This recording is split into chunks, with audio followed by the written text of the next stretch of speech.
call this meeting of the Bedford Select Board to order with a roll call vote. Ms. Malone. Here. Mr. Barker. Here. Mr. Hannigan. Here. Mr. Morrison. Here. And I am here. First item on the agenda is public comment. Is there a public wishing to comment? Please step forward to the microphone and you have 3 minutes. Where do I stand? Front I and center. sit or stand? Oh, sit. Let me prefer to stand, but most people sit. Good evening, Town Manager Hanson and our entire Select Board. My name is Jean Bushnell and I live on Lane Farm Road in Bedford. I'm here on behalf of my other co-leads, Sandra Harris and Jennifer Raymond of the Massachusetts Coalition to Build Community and End Loneliness. We are a statewide task force dedicated to ensuring that all residents of the Commonwealth feel connected to their community and enjoy a strong sense of social health. I'm here to share our compelling narrative to ignite your increased support for social connection as a public good here in Bedford. The loneliness epidemic, as described by the US Surgeon General, is intertwined with broader challenges such as mental health crises, substance abuse, and socio-political issues. Massachusetts has the opportunity to lead the nation in building a culture of connection by investing in policies that reduce isolation. We strengthen our communities, improve health outcomes, and uphold the dignity of every resident. Here are a few eye-opening facts. Social isolation is a critical mental health issue across all age groups in Massachusetts, where 16% of people reported feeling isolated, usually or always. The highest rates were among adults aged 18 to 24, 29%, with older adults also struggling with isolation. Across Massachusetts, about 35% of older adults now report depression, up 4 percentage points since 2018, with certain towns reporting levels as high as 54%. Social isolation rates for people aged 65 and older remain elevated, with up to a third experiencing loneliness. While older adults have long been known to be at risk for isolation, recent data shows again that young adults in Massachusetts now report the highest levels of feeling isolated, and that again is the 18 to 24-year-old. Over the past 7 years, the coalition has gained tremendous momentum, gathered numerous supporters across the state, and have galvanized our guiding principles to include building statewide cross-sector partnerships.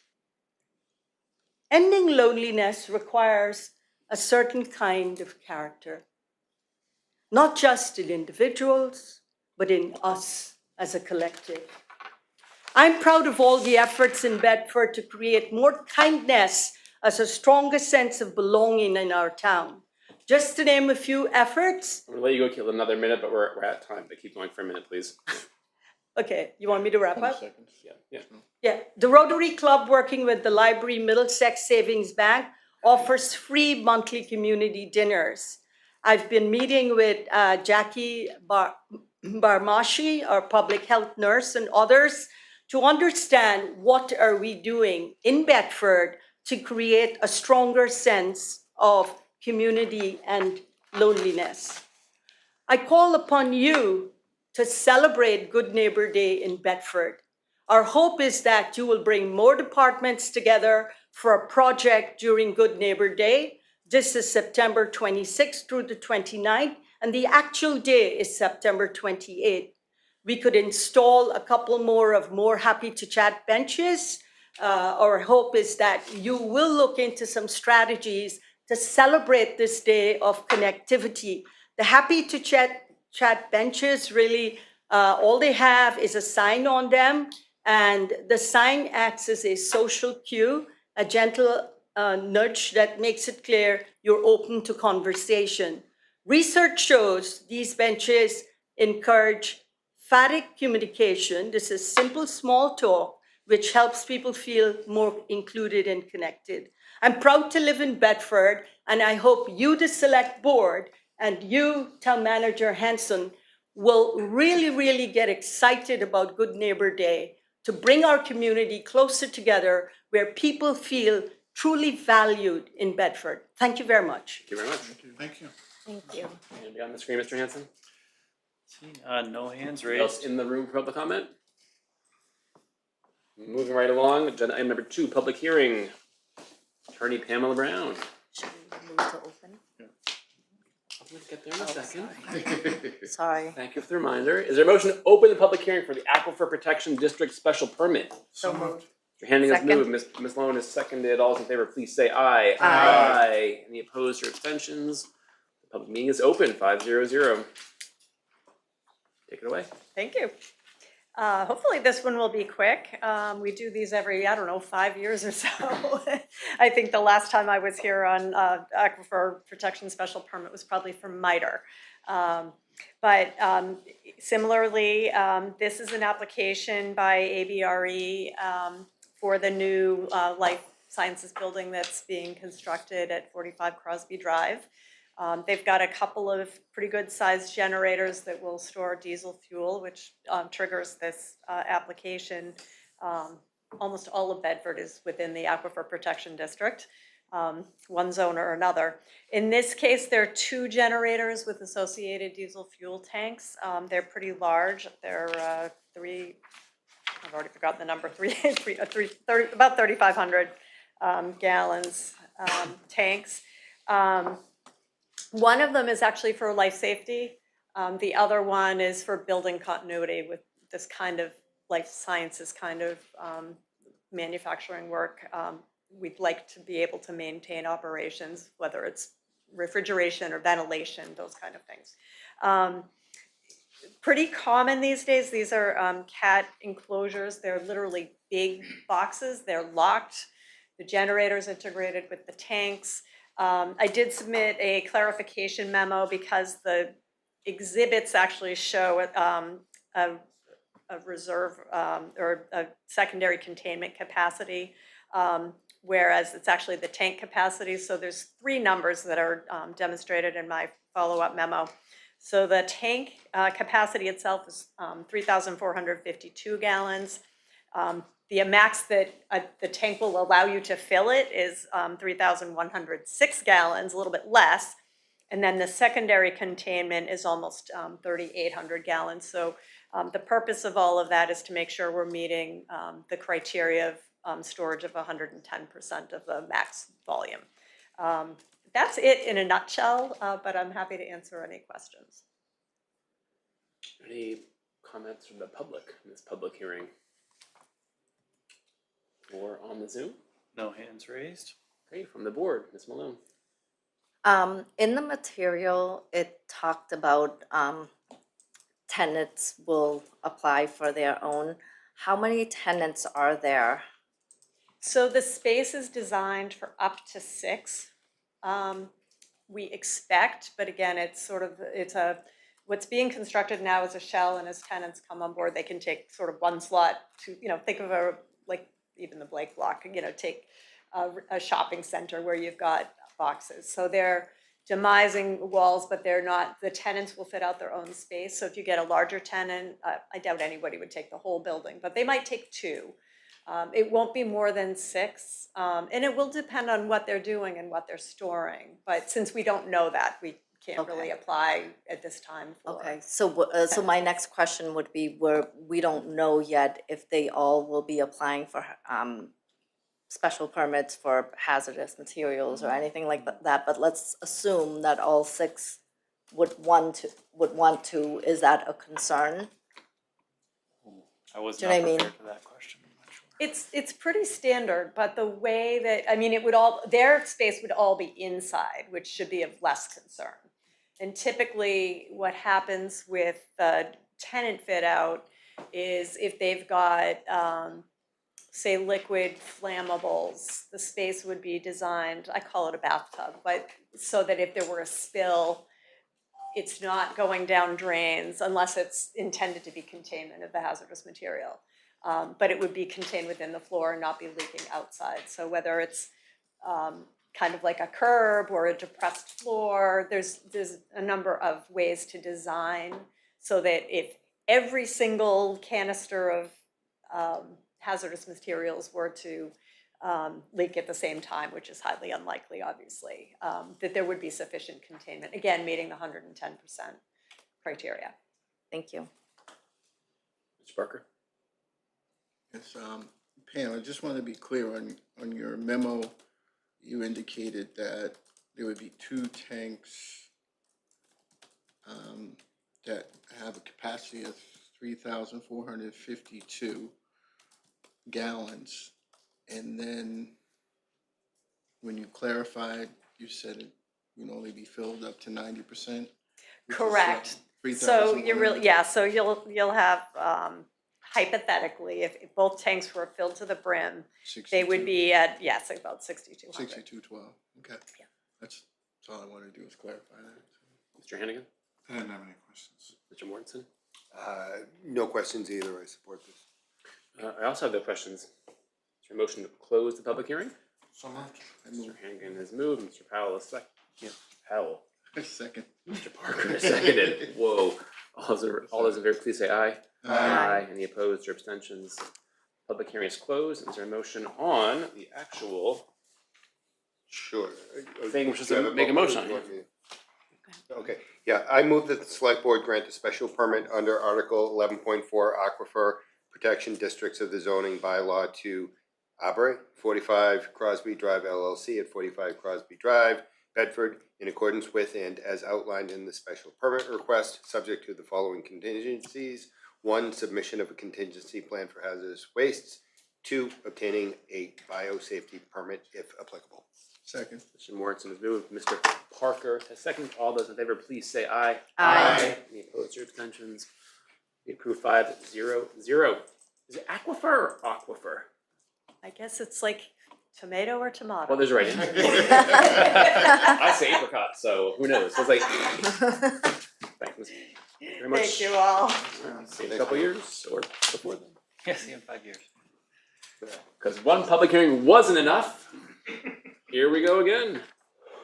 A public hearing on the Eversource Great Road Work Order 255-39792. Is there a motion to open the public hearing? So moved. Second. Ms. Malone, you said it Second. first. Is going to make that motion. Mr. Hannigan will second. All those in favor, please say aye. Aye. Any opposed or abstentions?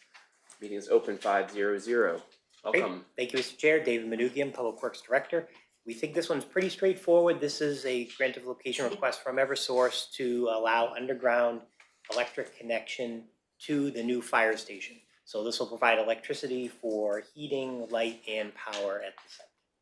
And happy to answer any questions. I think maybe some folks from Eversource are with us online. Give Joanne calendar. Great. Who else? Anything from the public?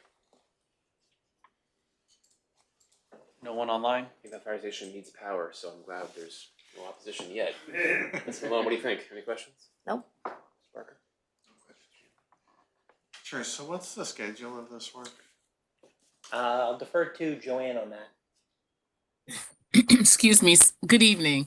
So once the grant location is approved, it goes back to our construction department that will go to your DPW to secure a street opening permit, and they'll decide when we can start our work. So then the follow-on question, because people are asking this, is when do we get a smooth Great Road? So that's a great question, because we have a number of different projects going on in that section of road right now. So we do have within our paving program for early next year to repave that road. So what that does is it allows us to have this work be completed, the work at the fire station, and then the new traffic signals at the Hillside Bacon Great intersection be completed, and then a certain amount of time for all the excavation, trenching, and backfilling to settle, and then come back in the spring. So probably looking at spring of next year. Okay, thank you. No questions here. And not for me either. Is there a motion to close this public hearing? So moved. There is, Mr. Hannigan. Second. There's a second. All those in favor, please say aye. Aye. Any opposed or abstentions? Public hearing is closed 5-0-0 for Great Road Work Order 255-39792. Is there a motion? I move that the town approve the petition to construct the utility as described on the order and plans dated April 14th, 2026 for 151 Gray Road on behalf of N-Star Electric Company, DBA Eversource Energy. Second. Moved and seconded. All those in favor, please say aye. Any opposed? Or abstentions? 5-0-0. Great, thank you. Thank you. Thank you, Ms. Calendar. Next item on the agenda is FY27 contract renewal. Mr. Hanson. We have Kristen Gerard here, the director of our RHSO for our 10 community region. And we have a quick presentation she's going to bring us through. Your draft IMA renewal is included in your packet.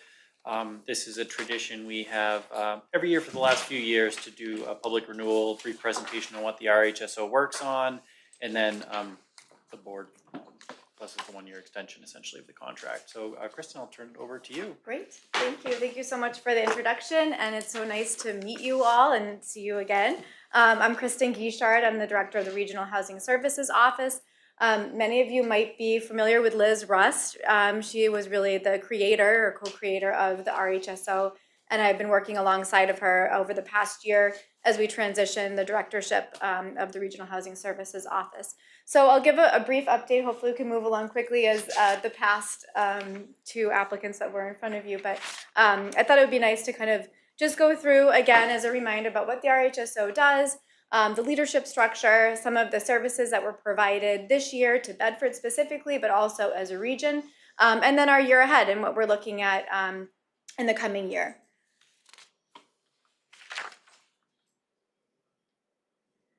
So the Regional Housing Services Office, established in 2011, so quite some time now, is established through an intermunicipal agreement. So all 10 towns sign an IMA every 3 years and an amendment every year. And they do that by purchasing specific services based on the needs of each individual community.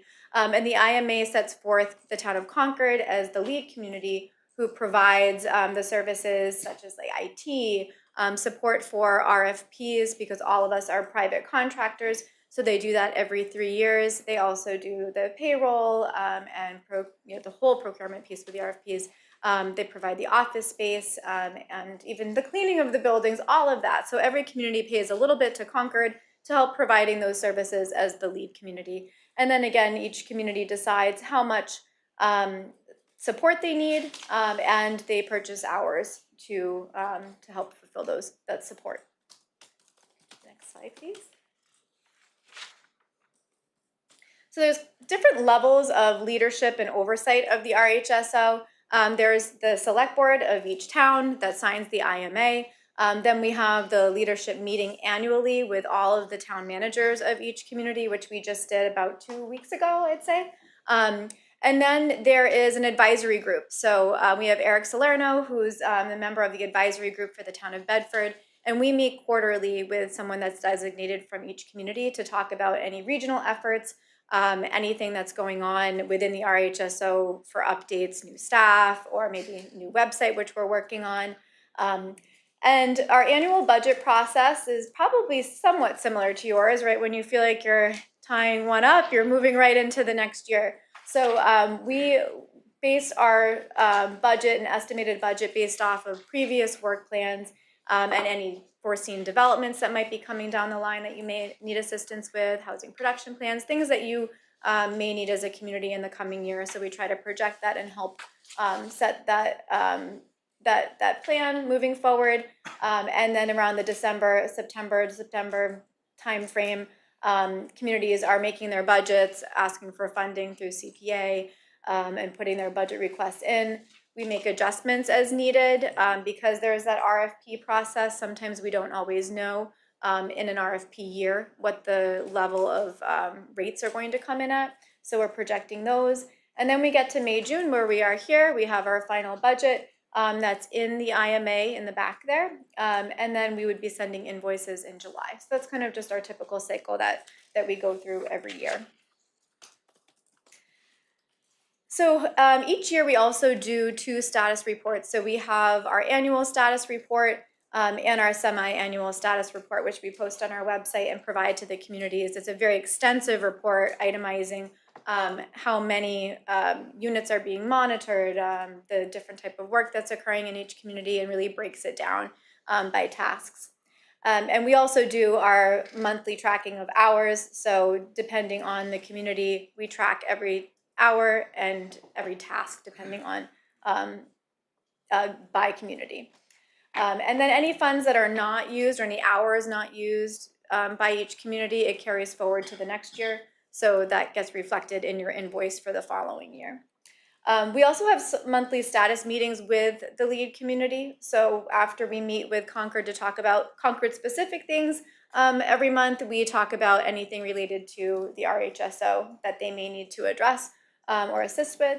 And then we recommend that each town have a monthly check-in meeting with that advisory group member. So we meet with Eric once a month. We recommend it. I think it's a great way to be proactive. The town of Bedford is very proactive when it comes to affordable housing, and there's always work to be done that we've been assisting with there. And then sometimes things come up with different boards and committees as requested, and so we try to fit that into our work. And then comes the big circle of all of the services that we provide every year. Some of these things are new. We do the core services for the communities is really about like the monitoring. So the home ownership monitoring, the rental monitoring, we're monitoring all of those units for each community as the monitoring agent. So rather than the town having to do that work, you're hiring the RHSO for those services. So we monitor 537 home ownership units across the RHSO, doing those annual certifications, mailing them out, assisting with refinancing requests, capital improvement requests. So when someone wants to put on a new roof, if they want to capture that value that they've put into their home, they need to request for that money and that value that they put in to be added to their resale price. So there's a process for that, and we assist with that. And then the resales, which is, we've had 2 in Bedford this year. So if there is a LIP unit, a local initiative program unit that comes up for sale, we do that work as monitoring agent for the town, putting it back into the lottery for eligible buyers to enter and to purchase. And then the annual reporting to the state, and then just general inquiries that we get. For rental monitoring, we're also doing 805 restricted units across 29 properties. That's throughout, again, the RHSO. And I put a little Bedford highlight sheet that I thought of last minute, not totally last minute, but past the deadline. But I thought I would just hand it out because it kind of shows a little bit of like the numbers specifically for Bedford. So we've had 191 units for rental monitoring. So nice your notes. Oh, does it? Yeah, Thanks. one note. I appreciate that. And 2 resales this year, and 53 units for home ownership monitoring. And when we send those annual certifications out to the homeowners, we always track how many we get back. We do several reminders. This year, 91% was returned, which is pretty good. We had 91% last year, so we're happy. Anything over 90%. And then if we move on to the inventory management, we're constantly tracking pipeline projects, the subsidized housing inventory, that's what SHI stands for. So whenever new projects come online, we help the community get those units on the SHI. And that's what's tracking, the state's tracking rate, like how many units do you have? Are you at 10%? Are you below? Are you above? And then we have our program administration. So we do most of the home program administration for the communities in the RHSO that are in the Newton Home Consortium. For Bedford specifically, we've been helping with the TBRA Rental Assistance Program. And this year we had a lottery for that, and there were 9 applicants, 6 that were conditionally approved, and we have 2 that are already moving forward and receiving benefits and assistance through that program. We also help to administer the small grants program, helping with capital improvements or home improvements for eligible homeowners. And this year, we helped to co-host CHAPA's annual regional meeting. We also held a fair housing workshop this year and teamed up with Suffolk University, specifically for the rental property managers and their staff to make sure that we're getting ahead of any fair housing discrimination and trying to help individuals be the best that they can be at their job. And then we also do homeowner training too. So for all of those new homeowners, we do training every year. We just had our training this year about a month ago. We have the video recording if anybody wasn't able to attend. So if they're watching tonight, we're happy to provide that. It is on the website too. And we do property manager support. I mentioned the fair housing workshop and the RHSO website migration. So we have to move to a new platform. So we've been working on updating that this year. So that's something new. It has not gone live yet, but by the end of this month, the new website will be up and running. It will look very similar to most of the Community Civic Plus sites. So it's a little bit newer looking, I guess.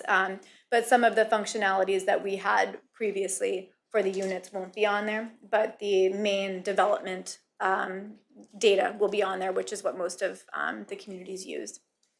And then we also have different requests from communities depending on what's going on. So when there's new projects coming down the line, we assist with that, feasibility and planning. We also assist with housing plans, housing production plans, doing the needs assessment component, and as well as strategic plans. We're doing a strategic plan right now for the town of Acton for their housing trust. Specifically for Bedford, the other items that I kind of put on this little fact sheet have to do with projects. There was a big, I want to say it was Bedford Day, right? Right in the beginning of the fall, I think it was. Absolutely. And I think, yeah, Eric put a really nice flyer out. It was very colorful. So we worked on gathering all of that data and the background information for it with him. And we talked about, I think, we didn't talk about, but some of the other things we helped to work on in Bedford this year was a local preference for Carlisle Road. That was the Habitat project. So when you want to have local preference in a lottery, you need to have a specific justification. So we prepared that. We also assisted with providing some options for the Shawshene Condo Association for some of their assessments and how to help navigate that. And we also assisted with some buy down analysis this year. So we're looking forward. So our goals for next year, a lot of what we did this year and have been doing in the past, we want to make sure that we're supporting the residents and the owners, supporting the communities with the level services that they're requesting, and also making sure that we are working on our monitoring for the communities in the highest and most effective way that we can, and supporting any local projects. In terms of supporting our office, we are hiring some new staff. We have a new individual that will be joining us this year. We're very excited that they're joining. They come with an extensive background in housing. And we are also, again, looking to get that website up and running. So those are some of the big things that we're looking forward to this year. And the last but not least, the budget. So this slide shows the difference between last year's budget and our budget moving forward. There's not too much of a difference for Bedford. It's a slight change from last year. And in overall total expenses, we are seeing a slight increase in the administrative costs. I think this is the first year in a very, very long time that Concord has looked at their costs to provide the services as the lead community, and so they're asking for an additional fee this year from all of the communities. And if there are any questions or anything else that you'd like me to discuss, I'm happy. So it seems like we're paying less. Yeah. Yes, overall you're paying less. So last year there was an increase. Oh, you're ahead. Yeah. Yeah. And the main reason for that was last year there was a transition period between Liz and I, and so that was built into the budget. Yeah. Only half serious. Ms. Malone, any questions? No, I don't have any questions. I just think it's a great partnership that we have, and I think it's great that we're a part of this regional, collaboration. So I thank you for your service. Parker. I would echo what my colleague just said, and I have no questions. Mr. Hannigan. So I did have a couple of questions, including the one about the lower budget, but they were all answered in your presentation. So I just want to say, thank you for what you do, and, because me being on the Housing Partnership in the MAC, I see that firsthand, and I think RHO over the years has just done a great job for us. I just say, Liz Rush was a consummate professional, so big shoes to fill in. Are there any, I hate this term, but I'm gonna use it, best practices that, Bedford is not following that you see in other towns? Like anything stand out, don't bother reaching for something, but No, I would say Yeah. no. I think Bedford's doing a great job. yeah, so that's a pretty yeah. good list of towns, so if we're, kinda in the mix with them, I Yeah, feel pretty good, so, absolutely. thank you. Thank you. Did I hear you discussing how Concord was now looking at this as maybe we don't want to be supporting it wholly, so or just going to raise I think they more were money from just other towns? they were just looking to really Support their costs. evaluate how much are they actually spending on this and making sure that they're not. It was always built to be cost neutral for the lead community, Sure. Yep. and I think it was becoming not that. So Shocking no one. No action is required. I would just like a vote to authorize myself to sign the 1-year extension, if you will. this is for the 3-year. Sorry, the 3-year Yeah. extension, in the with the 1-year budget. We do the Oh, budget and- every year, 3 Yeah. years. Additional comments from your side, Mr. Town Well, Manager? we're very happy with the RHSO services. I don't want to speak for Eric, but I know if he was here, he would say the same thing. So you're looking for a motion to approve a 3-year extension of the agreement? Is there a motion So out there? moved. Mr. Hannigan has moved. Second. Mr. Morrison has seconded. All those in favor, please say aye. Aye. Any opposed? Abstentions? Nice to 5-0-0. meet you all. Nice to Thank see you. you again. Congratulations. Thank you. All right. Thank you. 7:30, next item agenda, special ed reserve transfer request. Right on time. Mr. Hanson. Great. We have Superintendent Cliff Schwang here, along with Finance Director Al Rigo if needed, but I'm sure Superintendent can take it away. Here's a brief memo in your packet. The Finance Committee last week voted to, I'm sorry, they didn't vote, were given a presentation and an opportunity to provide feedback. School Committee has taken their vote and we're the last step in the process. So I'd like to turn it over to him. Good evening. I am here to ask for the Select Board support for the first withdrawal from the Special Ed Stabilization Fund, which, as you may recall, was established in fiscal '24, my first year. It is a tool that we use in order to buffer the overall school district budget and the town's budget from unexpected and unforeseen special education costs, which can be quite volatile.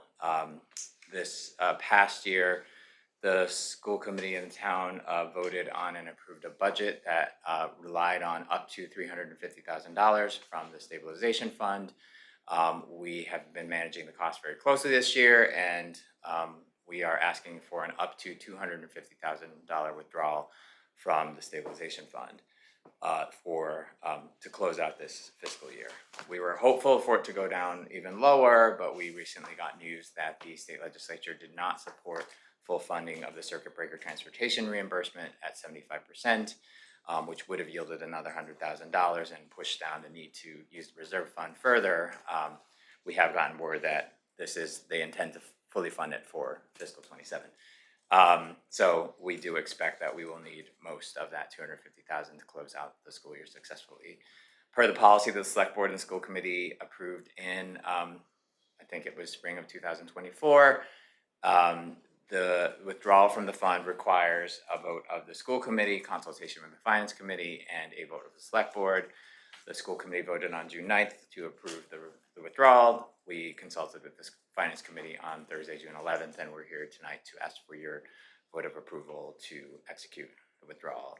The current balance of the fund is $950,000. The town has invested $300,000, $350,000, $300,000, maybe $350,000, $300,000 over the last 3 budget cycles to build up the stabilization fund to near the maximum. And we do intend to continue to ask for free cash deposits to keep it near the maximum. But tonight we're making the first withdrawal. Happy to answer any questions. Anything, anything no. additional to add, Mr. Hanson?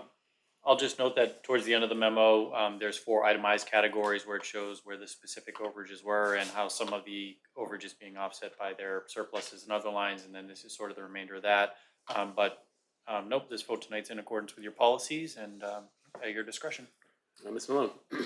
So I don't have a question yet, I just have a comment, but I guess I apologize because I didn't follow the finance committee meeting, and I'd be interested to hear from the chair who's here, if through you, Mr. Chair, if that's okay, but right now, I think, you know, I really, obviously, we're concerned about the budget, and, you know, obviously, we don't want to budget a deficit, but at the same time, I think, you know, I really appreciate the efforts to reduce expenses, and it's less than what was budgeted, so I appreciate that.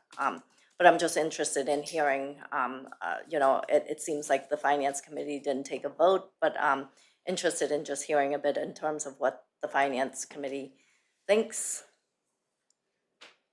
If you would like, Mr. Thomas, please approach and, or not. Feels like a yes.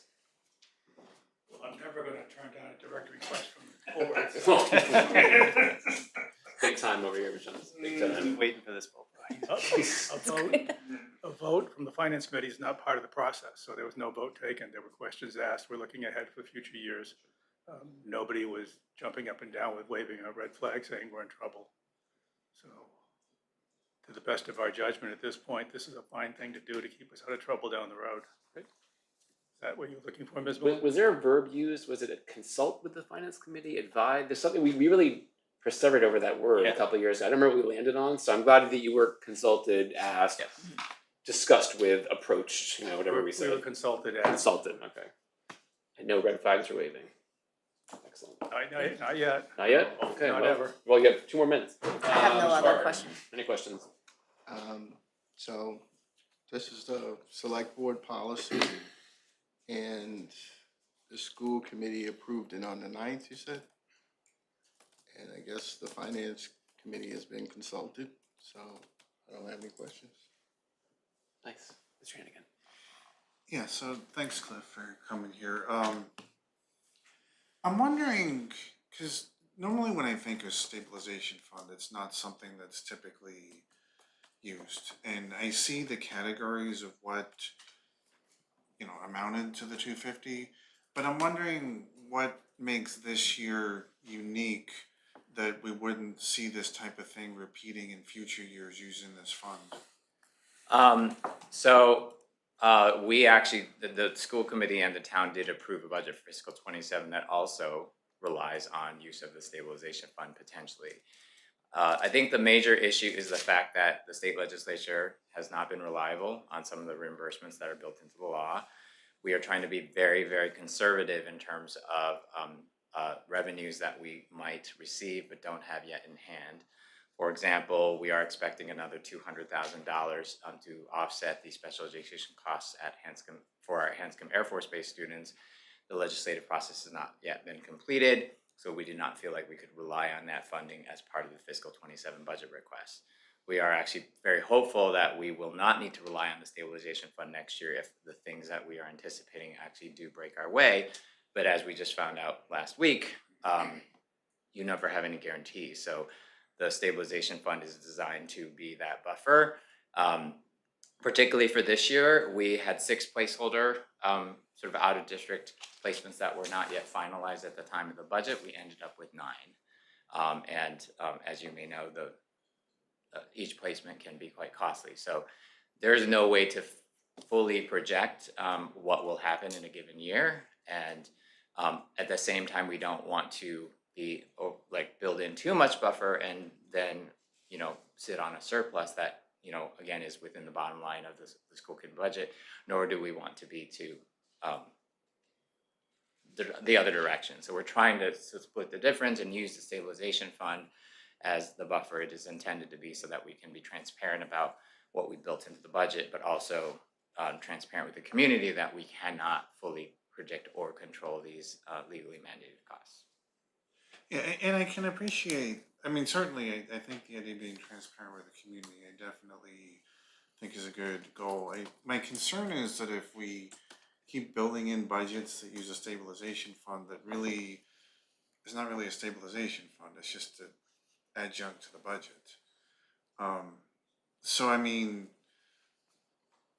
like going ahead, do you anticipate, you said some things could break our way next year and you wouldn't have to, I mean, let's look at a couple or 3 years ahead. Do you anticipate we'll still be using the stabilization fund, or are we gonna get off of it at some point? So I think as we discussed at length during the fiscal 27 budget process, this fiscal 27 is a extraordinary year. It is the third year of the 3-year contract that we signed with the teachers union that contained extraordinary market adjustments.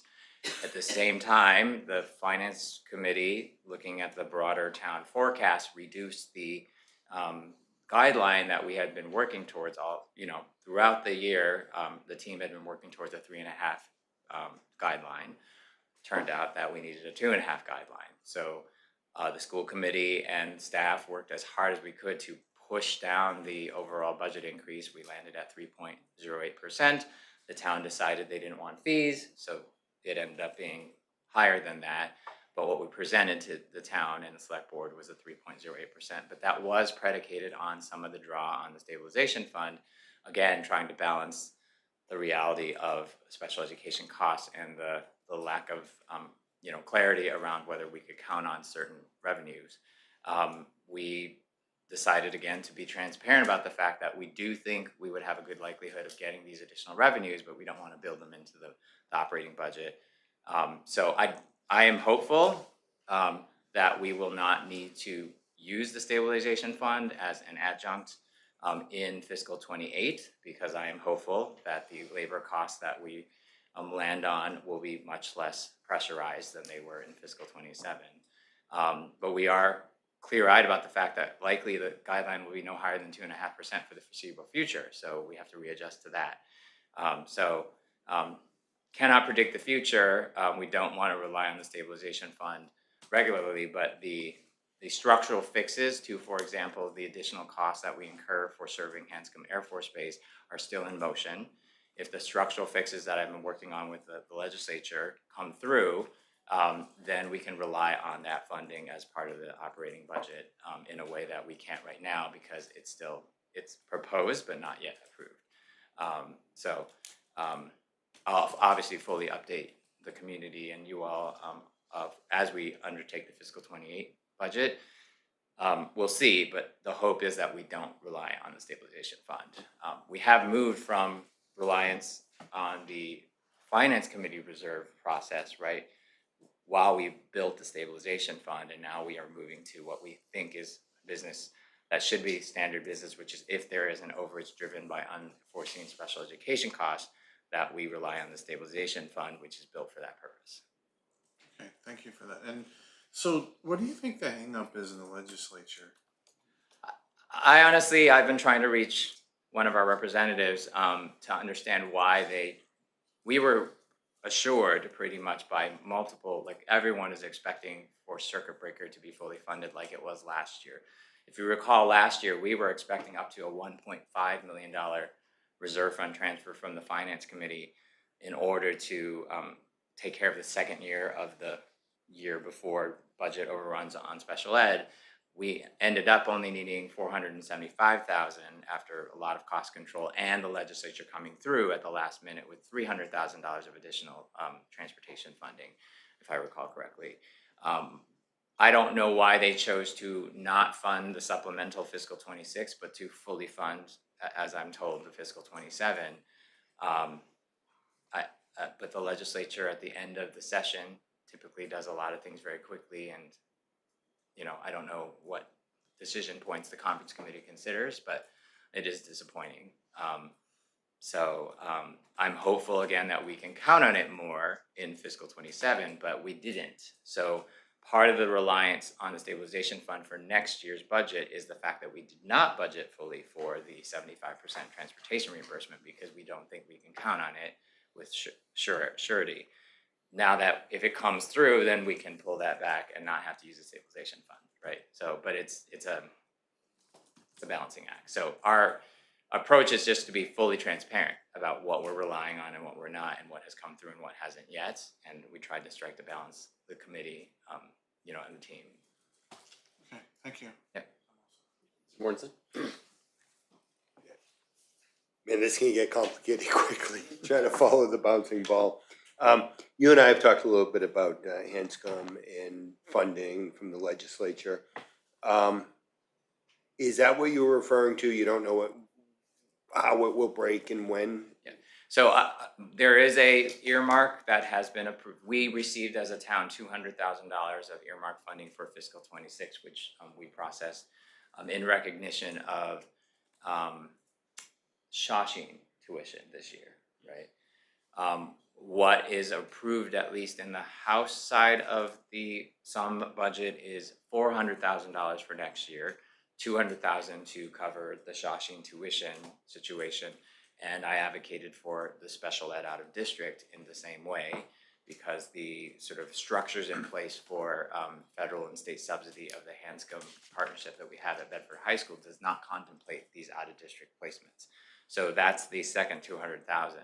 But simultaneously, I'm working on with the executive office a longer term fix around the recognition that these students are not the responsibility of Bedford taxpayers, but should be the responsibility of the Commonwealth. I still haven't seen the final form of that language, but I have been assured that the governor is taking this as a priority. But I've been asked, I'm seeking an update. I will reach out again this week to see if that has landed and what the form of that is. But my understanding is that it would officially sort of take responsibility for tuitioned out students off of a local municipality, not just Bedford, but some other districts who observe. And that's a fix forever general law change, not That is, so that is part of the legislative process. I don't know yet. I have advocated for a general law change, but we will take a appropriation language change in the interim. Yeah. I don't know again what they've decided to do, but I will, you know, clearly update everyone as soon as we know.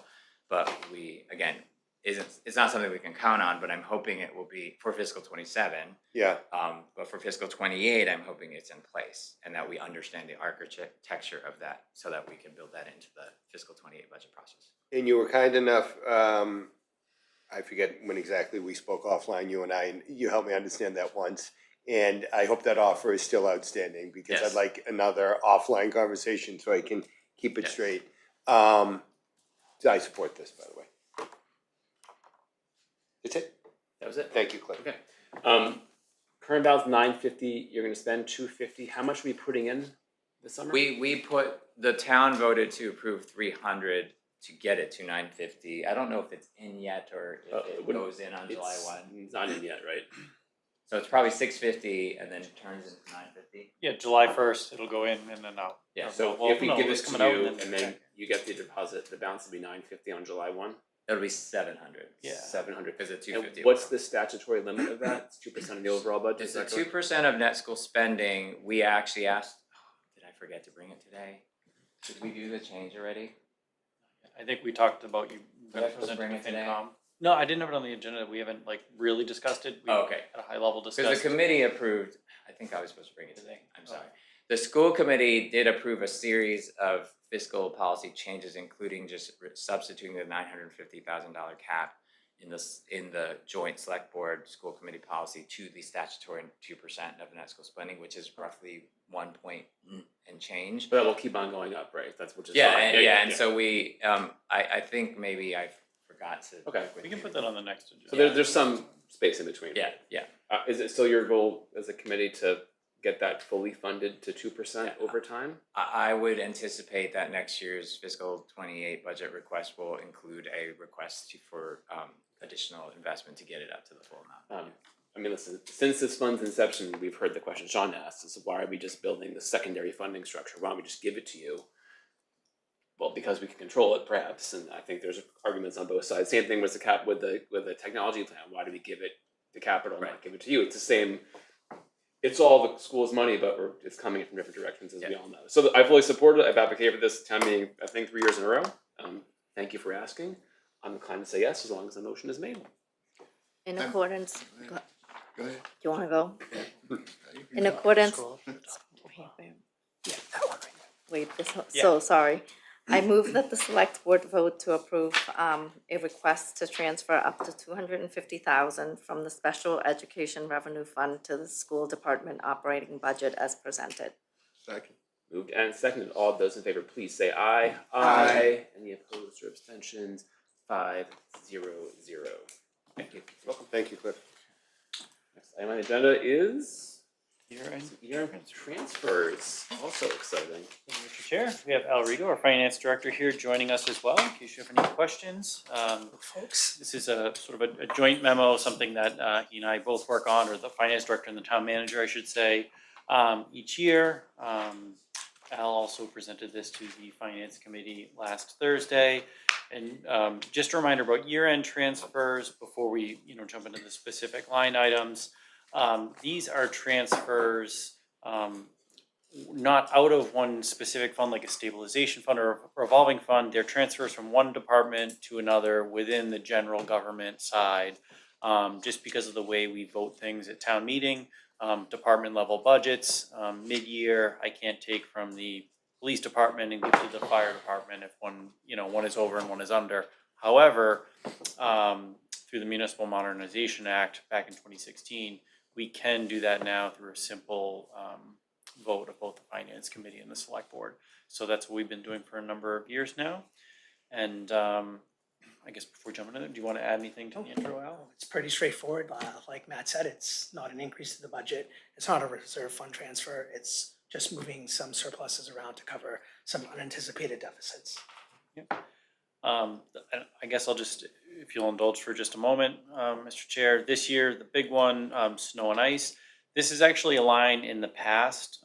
We would typically, or the town has typically gone to the Finance Committee for a reserve fund transfer because it is one of those lines that's very unexpected. And you are allowed to run into a deficit during the year.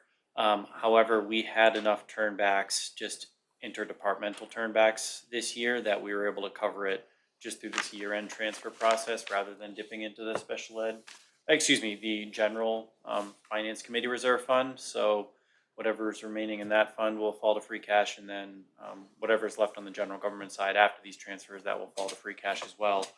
Other than that, there's a few small transfers here. There's a few notes on this side with the description that I think are pretty self-explanatory. I'll just highlight, we're used to a pretty large police OT transfer at the end of the year. It's smaller this year, but I'll just note that the OT overage was higher, but it was largely offset by several vacancies that we had, that's our goal, that the vacancies will offset the OT, but usually the OT outpaces that. So I'm happy to see that it's down quite a bit this year, and the 200,000 that we bumped that up for next year is going to help really resolve that moving forward. The rest I would consider just sort of small one-off changes in the assessor's office. Fire had an individual on active military duty, wasn't budgeted, and then just a small amount in library regular salaries. And we picked a few large buckets to transfer that from, rather than a whole bunch of small savings in some other departments. So just one last clarification, these are not the only 4 departments that had savings. We had turnbacks in many other departments as well, but we just picked enough enough to cover the overages that we had. So Excuse me, Matt. I think we had an update to library. It was not in the salary line. oh, correct, it's going to be on the expense line. So thank you for clarifying, Al. Any year-end transfer questions, Ms. Malone? No, not the year-end transfer, but I was just intrigued, and I think I should know this, but I don't remember. In terms of the police vacancy, how many are we close to not having vacancies, or how many? We've been hiring aggressively. Due to 1 or 2 recent folks leaving, we have 4 currently. we do have, we have 3 in the academy, but I think, even with that, I think we're still gonna be 4 for next year. Okay. Thank you. Parker? I just have one question about, I'm not sure if you know the answer to this, about the ice and snow. Sure. I guess the explanation says that there were snow and ice operations that hadn't been seen since 2015. The 415,000, is that, That's the overage. that's the overage, is that extraordinary or? It's not extraordinary, as Matt said, it's one of the few lines that you can spend in a legal deficit. But for comparison, we are spending 750,000 this year. Okay. Last couple years, it was 500, 300, 500, 500, 500, Okay.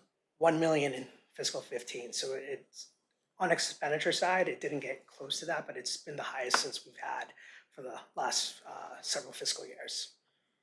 I mean, again, I'm not sure if you would know this, but percentage-wise, if you had to give a ballpark, is it like over by 10%, 20, 30? It's over 119%. Oh, okay. So our budget's 342 and 453. Okay. It's been That's like all I that, yeah. I'm all set. I guess, what's the budget for 27 for snow and ice? The same. The same, Roughly so. the same, yeah. I mean, I typically encourage that we keep that relatively low because you can't lower it once it's been increased. State law doesn't allow you to do that, so it's better to be a little more conservative and plan the overage. I'm sorry, could you say that again? It's one of those line items, my understanding is that once you increase it, you're not allowed to decrease it again because Oh, the really? state does not want municipalities in a tough budget year to arbitrarily reduce their snow and ice line, knowing okay. that they can overspend it. So whatever you increase it to, you're then stuck with that as your new baseline. So I knew that you couldn't, that you could, deficit spend on it. I didn't realize that last point you made. That's a good one. I've been told. You like that? Well, That I makes mean, you sense, learn 'cause something new every it's- day, yeah. even at like our advanced ages. So it's pretty good.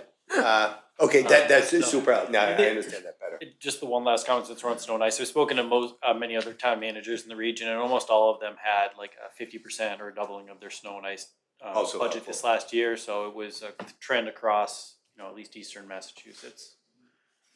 This year though, we have El Nino, so. Okay, I have no questions. Is there a motion? I move that the select board authorize FY 26 end of year transfers as presented. Second. Moved and second. All those in favor, please say aye. Aye. Any opposed or abstentions? 500. Thank you very much. Thank you, Al. Thank you. Next item on the agenda is ambulance write-offs and FY 27 ambulance rates. We have How you doing, Chief? Chief Bailey with us. Hanson, any words of introduction? I mean, this is something we've been doing annually, at least the last few years since Chief Bailey's been here, and came around the same time, so I'm not sure the history before that, but for at least the last few years, we've been really diligent about the collection process. Chief Bailey, do you want to give us a quick introduction on, I guess really the 4 categories that make this up and just a quick intro on the process you use to select the bills? Sure. Good evening, Select Board. James Bailey, Fire Chief.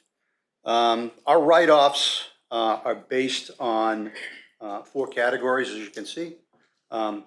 These are patients who are either deceased, patients who did not have a valid known mailing address or home address given to us at time of patient contact or contact in the ER.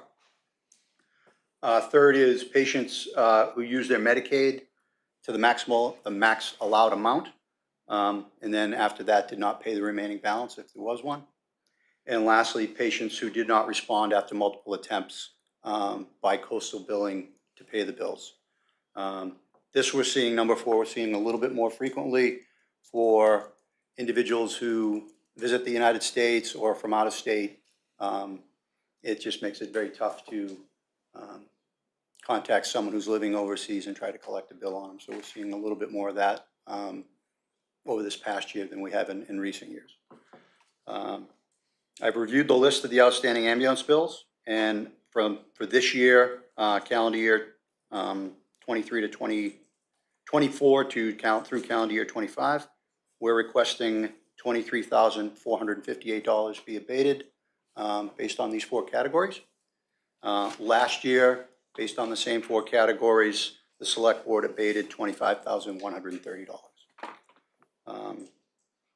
The collection rate for the last 10 years has been at over 91%.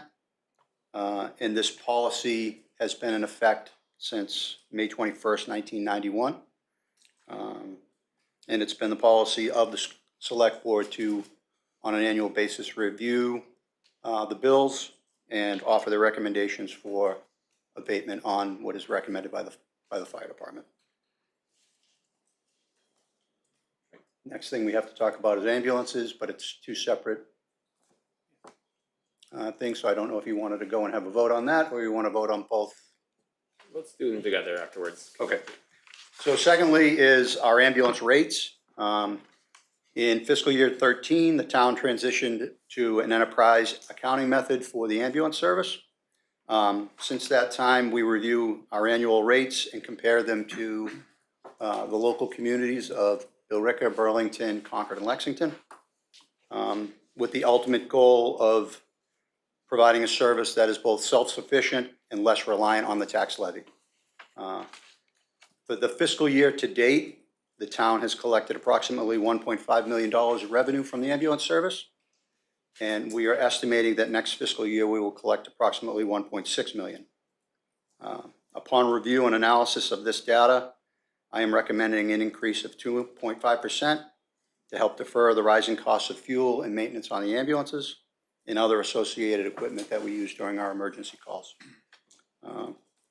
Again, the recommended rates were based on comparisons to our regional partners and what they're doing in their communities. This time I can take any questions. I don't have any. Rates. I don't have any questions on the rate because it's in line with the community, but, you know, I appreciate that the abated amount is lower this year. Parker. Is this just on the rates we're talking about? Rates or write-offs? Okay. Yeah, No both. question on the rates. Just had a quick question on the write-offs. Understand the policy. Chief, to your knowledge, is there any household that you feel might be abusing the policy? We haven't seen that. I mean, we do have people who have some serious medical conditions that frequently use the EMS service, but we're not finding any abuse or anything like that or anything. Typically, in cases where people are meeting a financial hardship, I will either get a phone call or a message through Civics Plus. And our first recommendation is for them to set up a payment plan or reduce the payment and set up a payment plan with our billing partner, Coast. So to your knowledge, there's no household? Not to where my there's knowledge. multiple calls No. or anything? No, well, again, we do have multiple calls to several places in town, but not to where I would describe that as being a hardship or abusive or anything like that. Thank you. Shanigan? So I'm wondering, how much of the overall abated amount does a hardship request make up? So not a great number at all. Less than 9% is what we're not collecting annually overall through all the collection methods that are outlined in the memo. So, you know, we typically have been in the past few years that I've been here, bringing in 100 to 150,000 more in each ensuing year, just based on the billing that we're doing. So, you know, we're not seeing a lot that's going uncollected. Those ones that are going uncollected are typically based on the 4 categories, where we literally can't collect that revenue from them. Okay, so that's happening more often than someone that has a hardship and can't? Yes. Okay. Correct. Yep. Okay, thank you. Sure, couple of comments and then a question. Comment is, for the public, is that I remember this last year, and I satisfied myself that the write-offs weren't a matter of town employees saying, yeah, you know, it's not worth it, and being easy with other people's money. Totally satisfied myself on that one. And I'm sure it's the same this year because it's the same process, I believe, right? Yes. So thank you for that. Second, just comment is different town set of firefighters, but the ambulance service of firefighters is unbelievable. The Winchester firefighters pulled my mother out of her house towards the last year of her life, untold times, and they're the most merciful people ever. So God bless the firefighter. Thank But here's my dorky accounting question. Sure. The so 9%'s written off, right? Is that 9%? And I shouldn't have said dorky. I see Al in the back there, so he might be able to phone an accountant. Is that 9% of the end of the year accounts receivable? That cannot be 9% of overall revenue for the year. Is that right? Am I thinking about this right, or? It would be 9% of what we build. So back, if my algebra is correct, which I asked Sean to look at it, so I think it is, that would mean the revenues were like around 255,000. Remember, you're crossing fiscal years, so chief is going off calendar years, so Right. we'd have to look at over calendar years. But yes. What's the year's revenue, fiscal year revenue for ambulance and roughly? 1.6. 1.6, okay.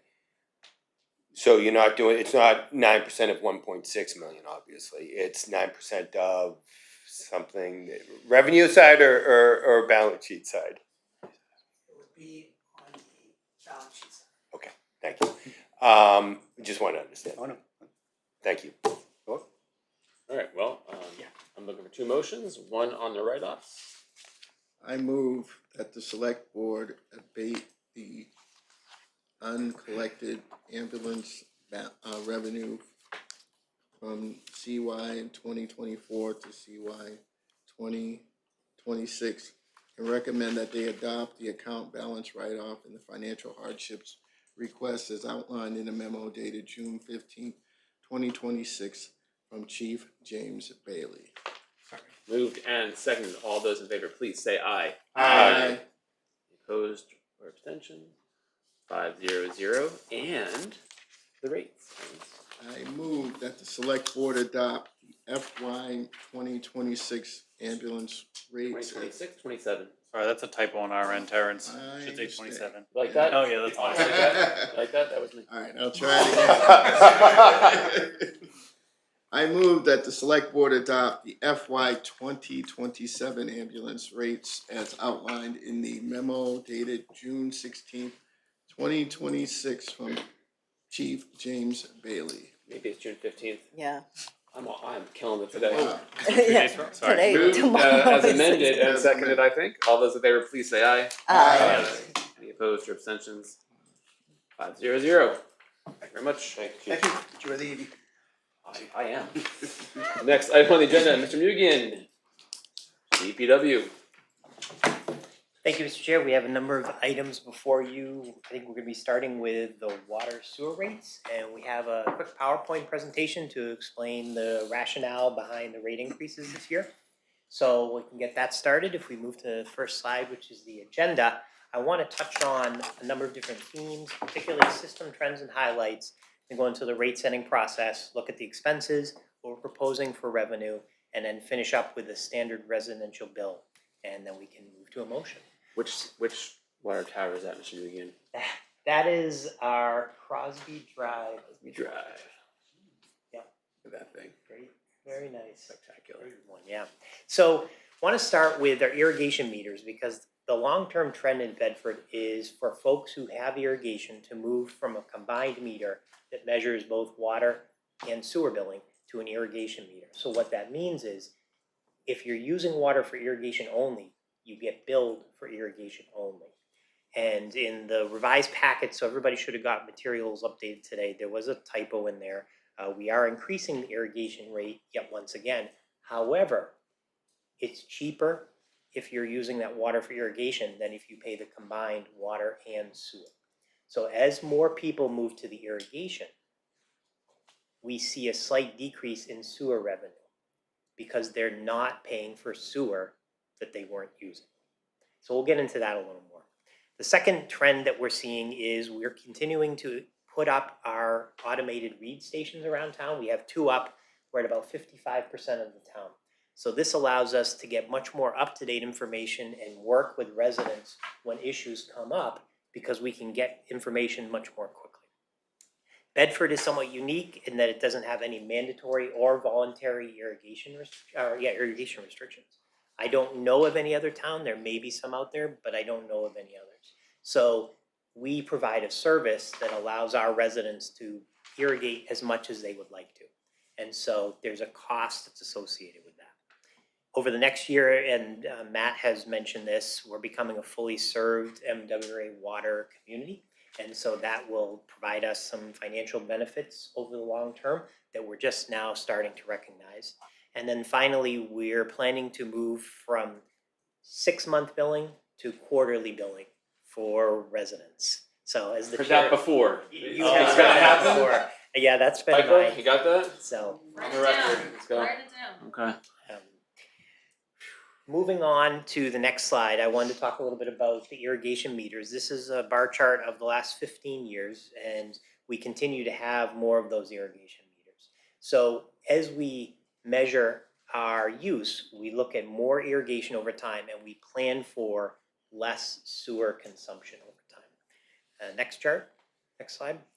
So for the rate setting process, we want to look at our expenses, and we base that on projected consumption. So as expenses go up on the sewer side, we also anticipate lower consumption. So that numerator over denominator has a slightly larger increase in the rate, because increased costs have to be divided amongst a smaller amount of consumption over time. The rate structure represents how the town values water and sewer resources. So we have multiple tiers. The lowest tier, we're proposing drops in prices to try to reflect those lower users, to try to control costs a little bit more, with the higher costs being covered by irrigation and then the higher tier structure. And then we also want to consider longer term fluctuating costs versus stable rates, how we do that. And we look at long-term trends as well as going back in time to look at past consumption over a period of time. And the American Water Works Association documentation provides us a rate class model structure that we've been using for the last few years. So what does that mean? The next slide will talk about that. When we model our water and sewer expenses, we break our expenses into different categories. The categories allow us to track information differently. Each category is broad enough so that we have good quality data on it, but narrow enough so that they trend differently and we can try to track those trends over time. So for example, salaries trend very differently from debt service, from water purchase, or from materials and equipment. So working through the proposed budget, and these are the budgets that were voted at town meeting, the red numbers at the bottom represent the total proposed costs for FY27. If we move on to the next slide, those numbers that we've put on the left-hand side, we need to develop a rate revenue proposal that matches or exceeds those costs. So we bring in enough revenue to exceed those costs. So this chart here starts with different water classes. The base fee is what each account pays each year, regardless of how much water you use.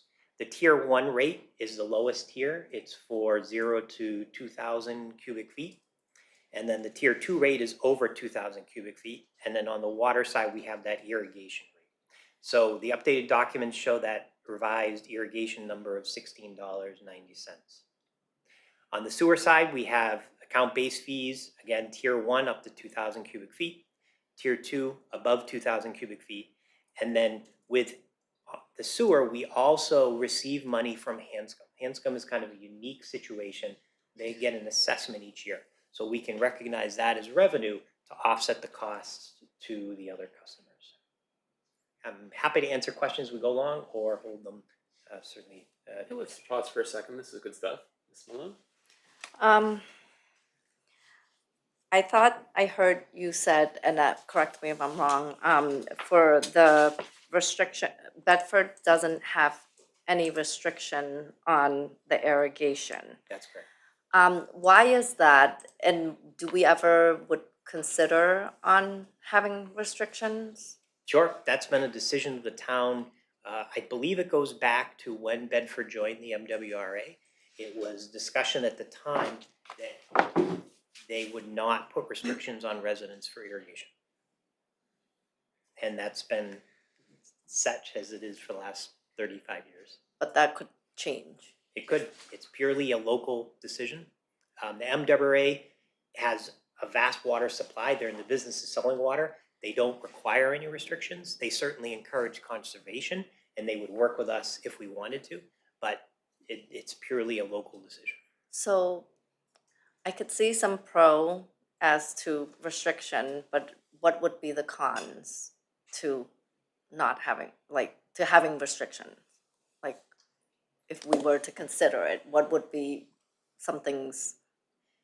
I think what we've identified is that many Bedford residents value the opportunity to irrigate, to have the landscape that they would like. We have residents who spend $10,000, $15,000, $20,000 a year on their water sewer bills. They have the opportunity in Bedford to irrigate as they would like to. They value that. We, as the water system, have to provide irrigation depending on fluctuating rainfall. But as a luxury item with a fluctuating demand, there's a high charge associated with it. That's why we have a very relatively high rate of $16.90 for that irrigation, because that is expensive water to provide. Okay, thank you. All right. In the materials, it says that the proposed increase would equate to $48 a year on a standard residential bill. Is that the average bill? Sure, and we'll get into that a little bit more. This is a debate we have when we talk with other communities as well. Each year, the average of what people use changes. So over time, they've developed what we call a standard bill, which is 6,000 cubic feet of water used a year. And what it does is it allows us to standardize comparisons of one year to another. So we would say your bill will go up $48 if you used exactly 6,000 last year and exactly 6,000 this year. In fact, what we're finding is, generally speaking, due to conservation and other efforts, people are using slightly less each year, but it can vary on an annual basis. Shanigan. So you mentioned becoming a fully served MWRA water community. What does that mean? To date, we have been what I'll call we buy our water through the wholesale rate, so we pay based on gallons used. That's because historically we had our own wells, and so MWRA supplemented. Over time, as our wells have gone offline, that supplementing has become greater and greater to now our Shawshene wells have been offline since 2019 due to concerns about PFAS.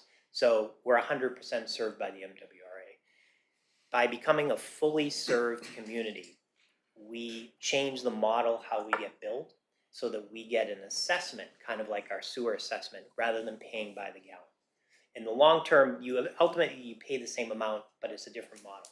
However, at the same time, we receive additional services that assess communities get, particularly on the testing, water testing side. They have a number of different tools. They have some resources for chemical purchases. It just kind of increases the amount of resources that we have available to us. So we anticipate seeing some savings based on those. Okay, thank you. Back on irrigation. You said So mischievously. No, it's It's like looking at me like, look at this guy. But, you know, yeah. So, you said that water is more expensive because it fluctuates so much with the weather, right? Does that mean literally if we order more water from the MWRA because it's not projected, regular amount of water, they make us pay more per gallon? That's a great question. No, I'm Do you have the memo that you might be able to pull up? We can show that graph. Dynamic pricing for water. Exactly, no, the price is set for the year. Can you go to the second page that shows the graph of year? So this graph here is 15 years of Bedford irrigation use compared to seasonal rainfall leading up to that. Yeah, As we can all see, the more rain, the less it makes irrigation. sense, yes. Even I can get that, yeah. We, as a water company, need to provide the water, we need to have the pipes and the capacity to provide the water at the highest point at any time. But we don't know if we'll get the revenue to do that. So we need to maintain a system to provide the highest point or higher, because we have no restrictions. You're gonna have to have so many fixed costs to cover the highest. But is that literally shown itself to be where, I mean, we're building a, Cadillac because we might need to have the Cadillac, or is like?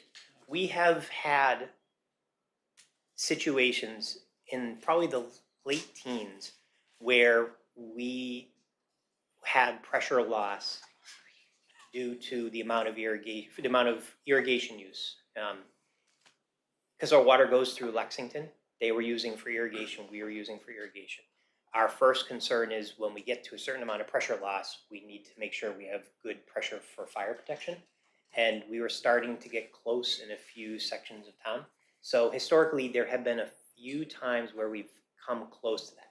At that point, we work very closely with Lexington. We have a backup plan, so we know what we're doing. I think next year, I'm gonna, before you come in, I'd like to see a little bit more, and I'm not being critical, I'm just saying more calculations on what actually the extra costs can be. Because it does feel, and I'm sure it's not intentional, but obviously I have an irrigation meter, that it feels like I'm being punished for, paying a higher rate and I'm subsidizing the regular water payer. And I'm happy to be proven super wrong, and we've talked about it before, and it's just, yeah, there you go. Thank you. What? I just love listening to you. It's good. You're like a super user. Yeah. No, I'm not. Are you kidding me? Gee whiz. You good? You're good? I am. Thank you. I don't think it's our goal, or that you would say it's our goal that we want to use less water. Would you say that? It's your job just to provide the water that we need? That's how so we it is not. interpret It is not the town's perspective. Like we should reduce consumption. Other than conservation, so we do Which I think is I'm pro. Yes, I am pro conservation, but we're not going to be like it's our goal to use less water from MWA. We're going to raise what we need to deliver the water that people want to use. And I'm not going to perseverate on the bans because I don't know anything about them, and I want to make sure I heard correctly that we're one of the few towns that doesn't enforce a voluntary or mandatory. What word do we use? So that's a great. So we don't have. Yeah. It's not that we don't enforce something we have. We don't have mandatory or voluntary. So One could do both, or either. Lexington has voluntary. There's no mandatory bans in Lexington. At certain points, they encourage their residents. They'll put out information, public service announcements, encouraging maybe water during a different part of your day or things like that. That interests me, actually. And I don't. If we haven't engaged with that, I can imagine the comments that we'll see about us trying to reduce water usage on Facebook, because that's a true arbiter of the real world. But I would be interested in a conversation about advocating for using less if appropriate, without saying it's required. That's a very gentle way of saying perhaps using this water would save everybody some money, even Paul. So that's great questions. Let's move on to the next part of the conversation. Great. So we can probably finish up just staying on here. If you scroll down, want to finish up with what we are proposing for rates in the upcoming year. This has the correction on there. We have a base fee for water of $60 and a base fee for sewer of $84.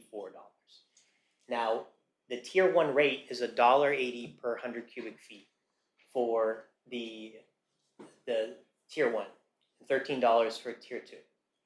We have a semi-annual rate for those folks who currently get their bill every 6 months. We're proposing to go to a quarterly billing. So the quarterly billing will be half the semi-annual billing. If you get your bill every 3 months, your base fee will be half what you get every 6 months. If you are commercial and you get it monthly, that would be 1/6 of what you get every 6 months. So I just wanted to have this chart, because this is what we'll be voting on, and I just want residents to see that the rates are the same. If you had constant water use every day of the year, it wouldn't matter what model you were in, you would always get the same bill.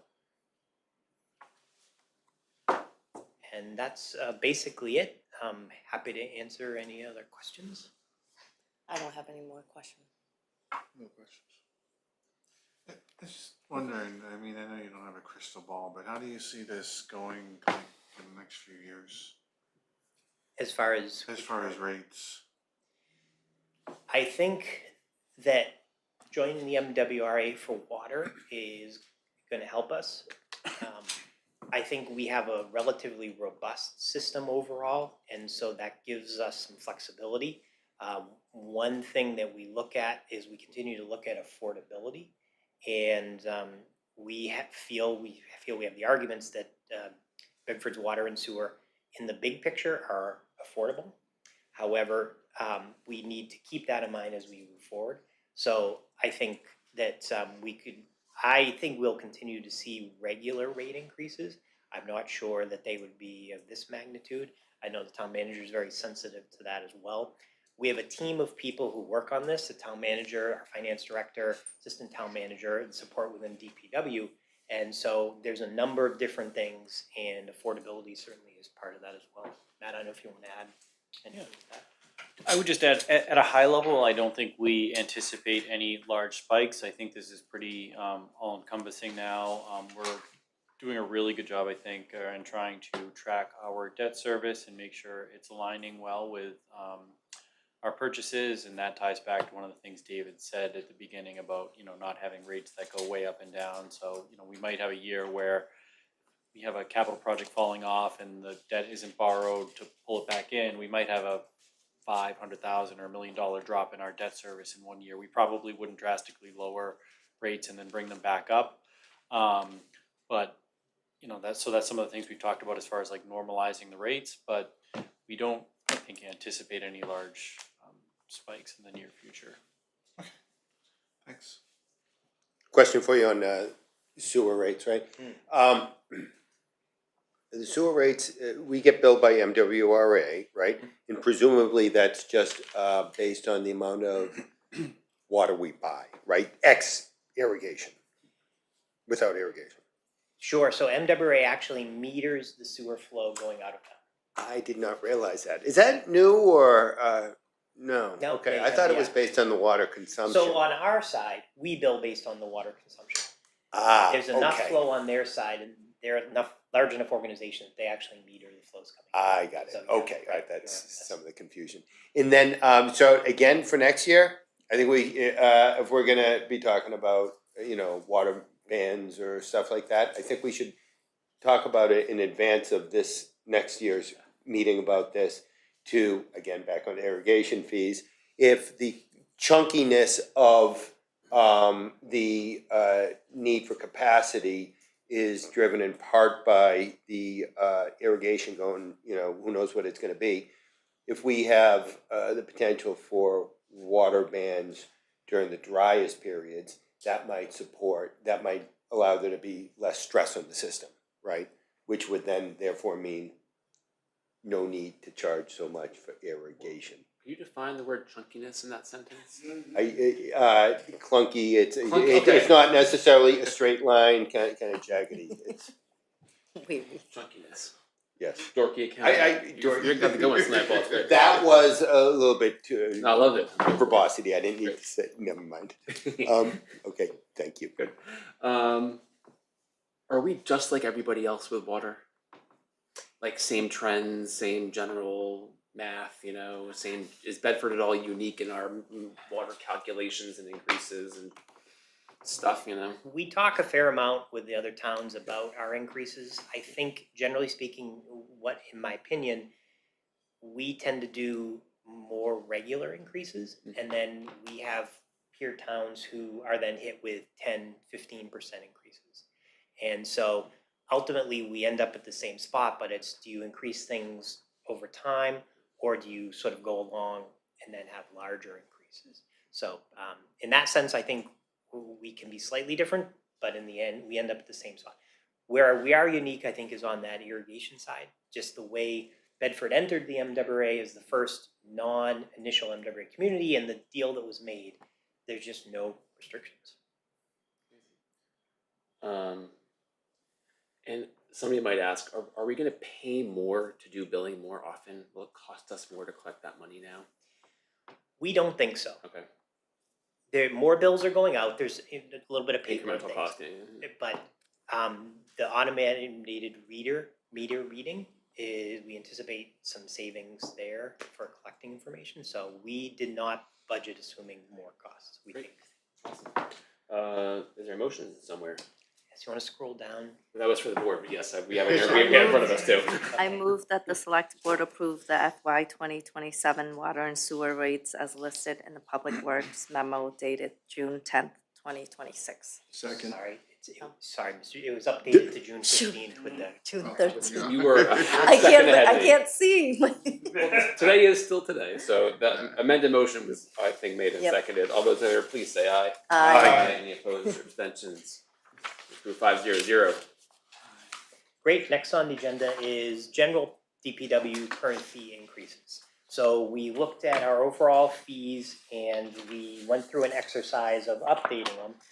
We follow sort of the case law, whether a fee is voluntary, particular, and compensatory. We found that some of ours didn't really reflect the actual cost associated with providing these services.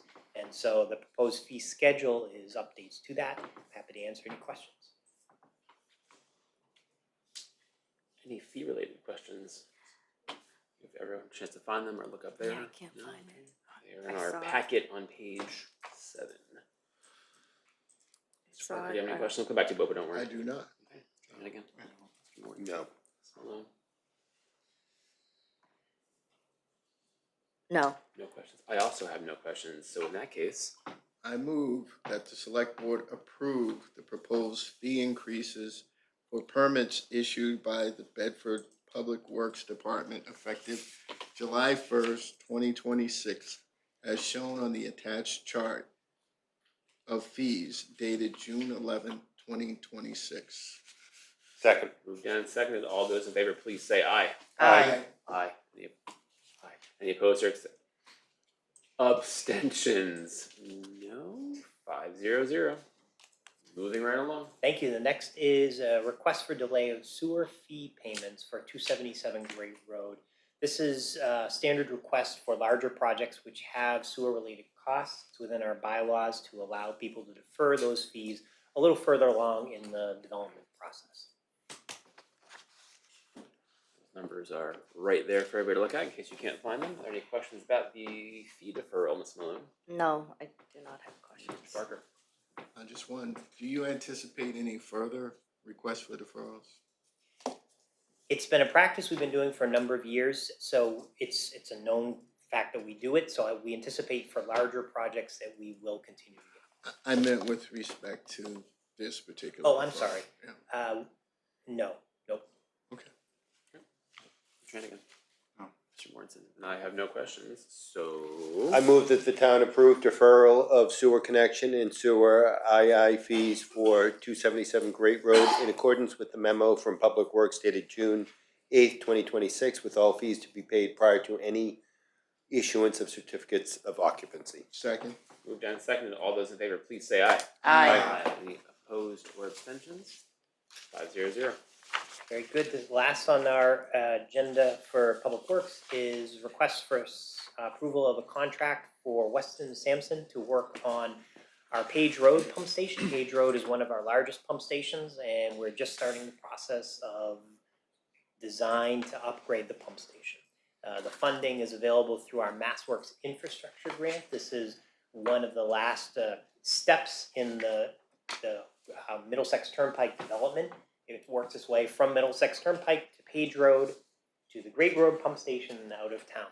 And so we're able to take advantage of the MassWorks money to work on upgrading the design for this pump station. Where is it on Page Road? Where is it? So it's kind of hidden away, so Yeah. it's, Like behind the bridge? Like that? yes, Yeah. right tucked by the bridge here, yep. It's pretty good. Sorry. Any questions about the location of the pump station, Ms. Malone? Nope. Nope. So actually, I neglected to ask a question I had on the permit fee, but it was, how many people have taken advantage of those additional recycling carts, the bigger ones? You had asked about that, so Yeah. we have the larger and about 50 families, and we have the smaller and it's less than 5. Okay. No questions on the Weston and Sampson. And me neither. I move that the town approve the contract with Weston and Sampson Engineers, Inc. in the amount of $296,900 as described in the Public Works memo dated June 8th, 2026, and that the select board authorize the town manager to sign on their behalf. Second. Moved and seconded. All those in favor, please say aye. Aye. Any opposed or abstentions? 5-0-0. Very good. Thank you. Do it again. Thank you. Thank you. Next item on the agenda is a discussion about traffic regulation, road safety cameras. Mr. John McLean. See if I can stand up and walk. Oh. I hope so. Well, I'm not gonna carry you. I don't want you to. Having knee trouble so I don't move for too long. So. Thank you for having me again. John McLean, 8 Maple Street, but also speaking for TAC.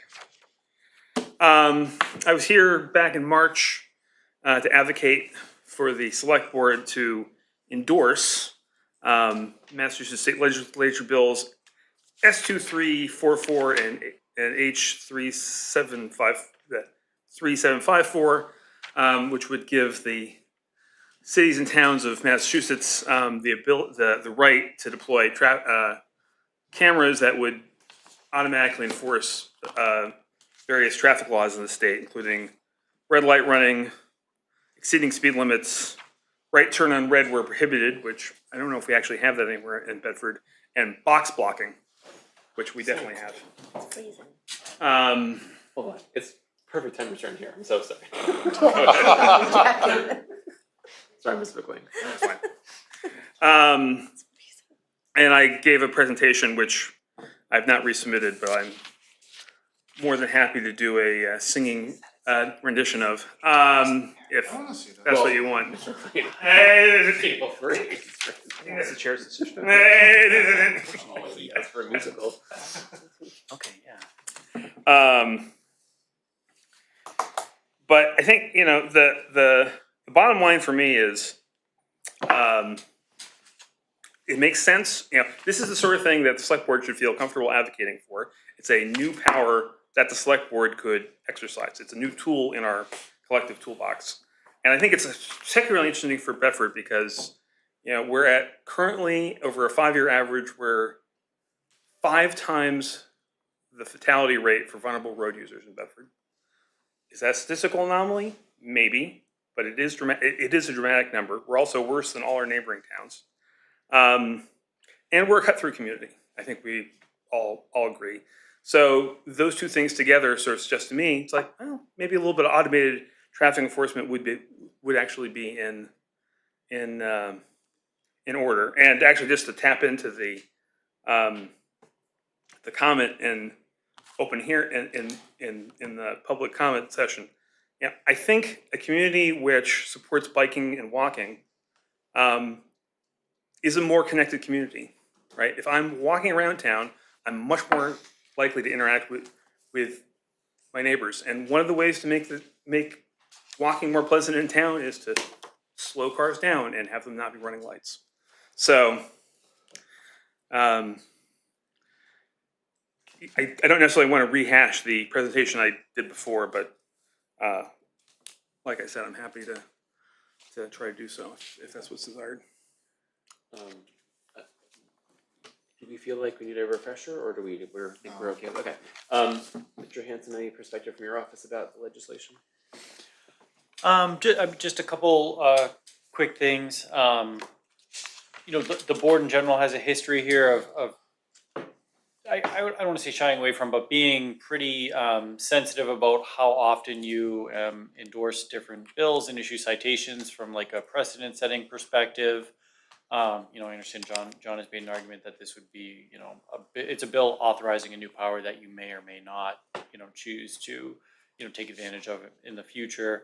You you know, my only other thoughts are we do have a new police chief who started recently. We could certainly get his perspective, but again, I think this is probably more of a community decision and a select board decision at the end of the day anyways, whether it's from, I mean, David is here in case you had any questions or comments. I think whether it's DPW or police, you know, we're going to put out the equipment and enforce the rules if the town, you know, adopts them or implements them, et cetera. I think I'm gonna do full stop there for a second. Are there questions or clarifications about the legislation or Mr. McLean's perspective from TAC? Ms. Malone? No. Mr. Barker? No. I was not here at that presentation. I do apologize. I guess I do have a question about enforcement because I don't know how it would work. So let's say a camera records something. Does it then go to the local department for an enforcement citation? So the chief would then issue the station from pulling footage. How does it work, Mr. McLean? So, I mean, yes, basically, it would need to be reviewed by a human, which I assume we could we have some humans. Farm out. And then it would go out as a... It's a little dystopian. It's well, okay. Well, farm out, but to a human, not to an AI. And, you know, we would mail a citation. And I think the way to look at it, it's much more like a parking ticket than... It's certainly not a moving violation. It will not result in any points. And it goes to the owner of the vehicle, like a parking ticket is associated with the owner of the vehicle, not the driver at that particular time. And then there's, you know, this is the third time this has gone through the state legislature. And they've improved the privacy protections quite a bit from previous versions, so. Mr. Hannigan, any questions or? I don't have any questions. I mean, I supported this the last time you were here, so I still support this. Last time you were here, I forget exactly what I said, but I probably didn't support it. I don't, I laud your, you know, passion for, you know, human safety, human lives, right? But my problem with this is I don't think it would necessarily be helpful in that regard. And then secondly, with the legislature, I think it's like you give a mouse a cookie, they're gonna take more. So the idea that, you know, we have safeguards in it, I don't like it, I don't trust it. And I'm mindful of when we finally permitted gambling in this state other than the lottery.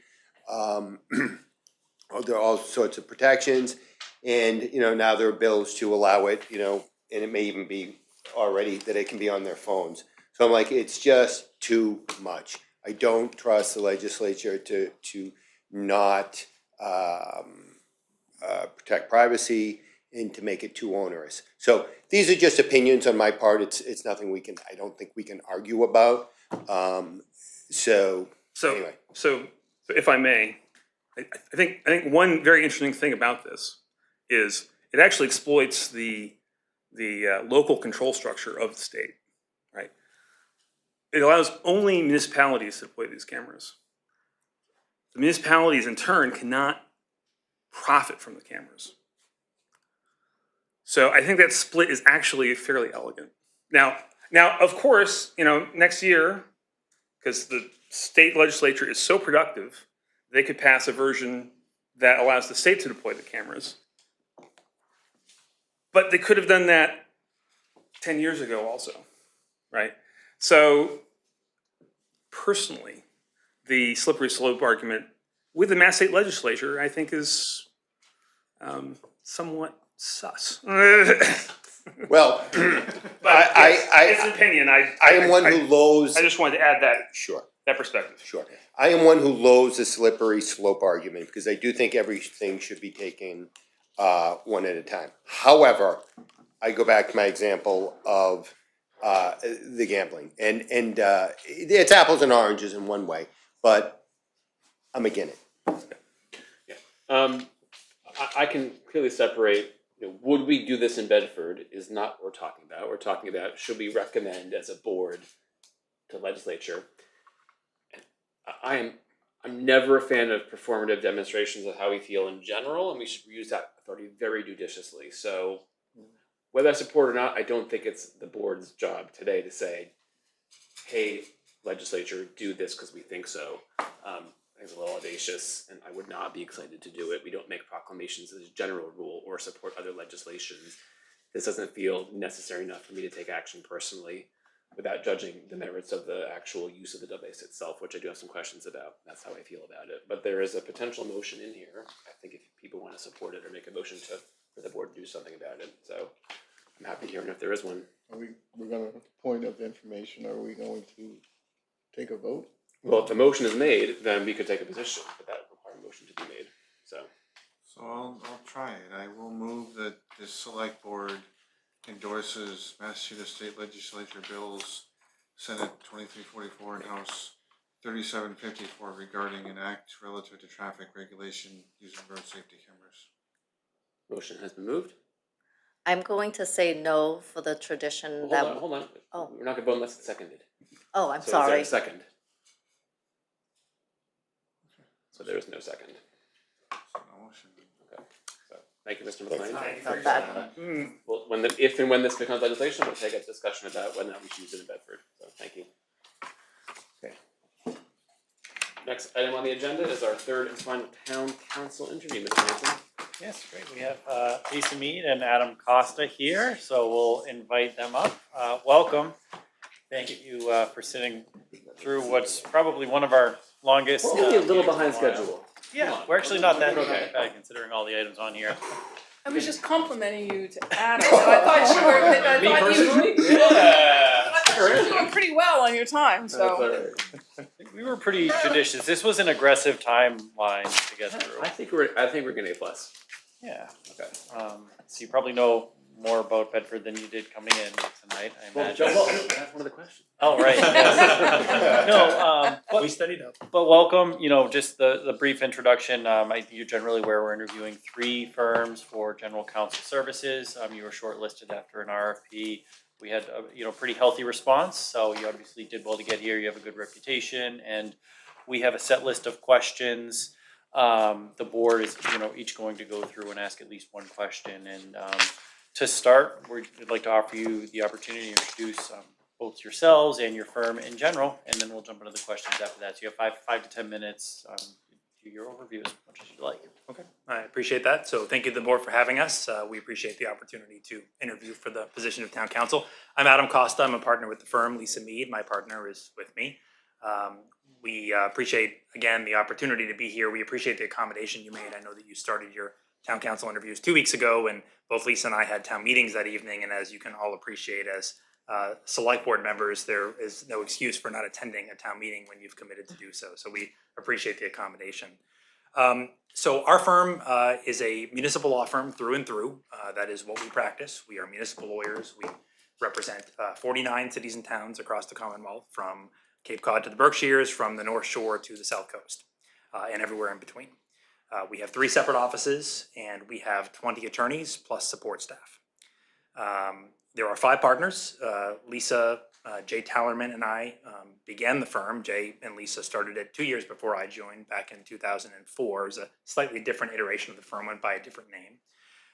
Lisa's experience, and she can tell you about it in a moment as well, but her experience was in municipal government. She was a 3-term mayor for the city of Newburyport. Jay Tallerman was also a municipal lawyer before he joined us. He was with the firm, what was then Copeland and Page, now KP Law, which I understand is another firm that you've interviewed. And he was with that firm as a partner for a number of years before he left and joined us and started the firm back in 2004. I joined in 2006. And from that point forward, we began practicing general municipal law. My initial experience in the first few years of my practice was in the areas of land use and zoning. We became town council in 3 communities in 2008. As I said, as of now, we have 49 communities. So we have grown, and we've grown relatively quickly. We've also grown the size of the firm. As I mentioned, we have 20 attorneys now, plus support staff, and we have a 21st attorney that'll be joining us in August. So let me tell you a little bit about our methodology and the way in which we practice municipal law. And this is really why, and again, Lisa can probably speak to it somewhat better than I can, because she had the vision. She was more experienced in 2004 than I was. I was a newly graduated law student at the time. As I understand it, there was experience both on Lisa's part and on Jay's part, working for other firms and in municipalities, and noting that there seemed to be something missing in municipal law, something that was sort of filling the gap or needed to fill the gap between the way in which municipal law had historically been practiced. And what I mean by that is, if you look back over the past 20, 30, 40 years in Massachusetts, municipal lawyers have, for the large part, fit into one of two categories. They've either been solo practitioners, you had many of those even 20 years ago when I started practicing, solo practitioners that represented 1 or 2 or 3 or 4 municipalities. There are still a few in Massachusetts that do that. Or you had larger law firms, and of course KP Law is the largest firm, it was then, it is now. Larger firms that represented numerous municipalities across the state and were large in terms of their, not just the number of municipalities that they represented, but also in terms of the number of attorneys that they employed.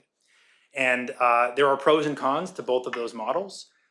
What we've often heard, and we're not guessing at this, because as you can imagine, when we have transitioned into communities that have used either solo practitioners or larger firms before they've hired us, we hear the things that they have been dissatisfied with in the years prior to us coming on. And what have they told us? Well, they told us in cases with solo practitioners or even smaller firms, 1 or 2 attorneys, or a small practice group within a larger firm that is not a municipal law firm, they've said a lack of responsiveness simply because the bandwidth is not there. They've said in certain instances a lack of expertise simply because you can't expect in this day and age with the complexity of municipal law, you can't expect one attorney to fully understand every aspect of municipal law because it is broad and it is all encompassing. We also heard on the other end of the spectrum with respect to larger firms, the complaints there were surprisingly to a certain extent also a lack of responsiveness, added costs sometimes with operating a larger firm that might have more offices or offices in different locations, higher overhead. We heard concerns about lack of continuity, sort of a revolving door of attorneys or associates that a single community might see within the same firm, as opposed to having familiarity with a lead counsel or 1 or 2 attorneys that would do the bulk of the work in those communities. And so what we've attempted to do through the 20 years that I've been practicing and the 20 plus years that Lisa's been practicing is to fill that gap, to provide a service where we consider ourselves a mid-sized firm in terms of the number of municipalities we represent and the number of attorneys we have. But we try to fill that gap in the sense that we try to create that personal connection in the communities that we represent. We try to be proactive in those communities as opposed to reactive. We pride ourselves on our responsiveness. It's something that has always been important to us and I think differentiates us from the competition. And as you've seen from the materials we supplied, we also try to provide different models of fees that we charge the municipalities we represent that are somewhat unique from what law firms have traditionally done. The model has always been the same as it's been in other areas of the law. It's an hourly model. We charge by the hour. We still offer that as an option, as a fee option, but we also offer what is often referred to as a flat fee or a fixed fee model. And there are different types of those models. There are hybrid models, there are straight fixed or flat fees, where we would charge a monthly retainer, for lack of a better term, and that would be an all-in cost. And sometimes it's all in only with respect to general municipal governance matters, and sometimes it's all in to incorporate things like litigation. We have communities that have worked off of all of these models. I would say about 2/3 of the communities we represent have chosen one of the fixed fee models, either the traditional model that's all encompassing, including litigation, or the hybrid model, which bills the litigation hourly if you feel you have a greater control over the amount of litigation to which you might be exposed, and then all of the routine municipal assistance that you would need would be billed based upon the fixed fee. And we've offered those models in the materials that we've supplied. So that's my overview. I'd give Lisa an opportunity to present herself and tell you a little bit more about the firm as well. Thanks, Adam. And so, as Adam said, I've been involved in municipal law since the late 80s. I was 10 when I started. I was a city councilor and then I became mayor. After I left the mayor's office, I was city solicitor in the city of Somerville. And I was trying to decide whether I was going to go start my own practice with a former colleague of mine, or frankly be in a municipal administration. And weighing the two of those, my former law partner convinced me to start my own practice, and the rest is history, as they say. And when we first started, we were literally a land use law firm. That's what we did. And around 2006, 2007, as Adam indicated, we started providing general municipal law services as well, because that was my background. And one of my goals, and I think that as Adam explained, I think that we've been successful about this, is to have put the word council back into town council. Not to be a lawyer that kind of parachutes in and says, yes, you can do that, no, you can't, but rather actually counsel you through your decision-making process. Explain to you what the law is and what the risks and benefits are, regardless of the decision you make, and then let you make that decision, understanding those risks and benefits. So when we leave the room, we're going to be right behind you, but we're going to know that you understand the position and decision that you have made. And so I think that we've been successful with that. I'm not going to repeat everything that Adam said, but I think our responsiveness and our becoming part of your team in order to provide the advice you need before you make those decisions, whether it's the board, the town manager, or any of the department heads, or your boards and commissions, to A, avoid litigation, and B, help you make the best decisions for your community. We got some questions, and we're gonna start with Mr. Parker. First of all, I want to say thank you for responding to the RFP, and thank you for coming this evening. You probably reviewed the bylaws and sort of know what the role of town council for our community means. But in your own words, could you define the role of town council to a select board and town manager in a town like this, particularly in balancing legal risk, policy discretion, transparency, and practical municipal operations? Sure. So thank you for the question. And we did review your charter, your bylaws, policies, et cetera. There's a breadth of information available through your website. Your bylaws, I think it was Article 18, provides a summary of the role of town council. And I think the term it used, it's a relatively simple purpose statement. I think it's one sentence, and it refers to town council as an advisor and a counselor. And I would say first and foremost, and really entirely, that is what we are in a municipality. We are an advisor and a counselor to the Board of Selectmen or the Select Board. And in so doing, we're not delving into areas of policy. We are not policymakers. We're not identified, not in Bedford's charter or bylaws, and frankly, not in any of the other communities we represent. We're not identified as having a vote on the board. We're not given a charge such that we have to delve into matters of policy, which is really within your purview. So we're here to provide you with the legal answers you need. Now, sometimes those answers are objective, and sometimes you're seeking subjective guidance. I get the question often about, what kind of an opinion will you give? Will you allow individual members of a board or a town manager to put his or her thumb on the scale with respect to an opinion? And the answer to that question is, well, it depends upon what we've been asked for, right? So in some instances, we are asked to simply give an opinion, advice concerning a fact scenario or a problem that you are facing or anticipate facing, and you want to know objectively the pros, the cons, the risks that might exist, and we'll provide that advice to you. There are other circumstances where the board's position is made known to us. The board wants to achieve X or wants to achieve Y or wants to achieve Z, and we need to get there. Help us get there, and we need a persuasive opinion. Now, we're going to tell you if we can't give you that opinion. I'm not going to bend my ethics and my morals and run afoul of the rule of professional conduct because I've got to get you to a certain answer. But I'm going to hopefully know the law or research the law to the extent I don't have an answer for you to try to get you to where you want to be, if that's the sort of advice that you're seeking as a board. And I think I would just hop on that a little bit, because really it's also about the relationship between the town manager and the select board and the other boards and commissions, right? So first and foremost, we represent the town, obviously. You're the chief executive officer of the town and the chief administrative officer. And so there's going to be a lot of transparency between the town manager's office and the select board's office. And so when we're working on a project, our goal is to make sure the town manager's up to date so that the select board can be up to date on whatever it is that we're working on as well. And if it requires input and direction from a policy point of view from the select board, well, we will certainly be here in front of you to seek that position as well. So I think that interplay is really important. If I may just ask an additional question. I did review your materials, and I noticed that you had 4 different methods of charging a fee. Yes. Could you just very briefly outline what those 4 methods are? I was just a little Sure. confused. Sure, I'd be happy to. So the first and maybe the simplest is the traditional method, which is the hourly rate. So we have proposed an hourly rate. We would charge you for the services. We charge a single hourly rate whether the services are being provided by a partner or associate. We do that in an effort to keep those rates lower than they might be, some lower than some of the rates that our competitors might charge. So that's the simplest model. It's a traditional model. The alternatives we offered, and we'd offered 3 different alternatives in the materials that we submitted to the town manager. One of those I don't think is relevant any longer because my understanding is that you're not seeking labor counsel at the current time, is that correct?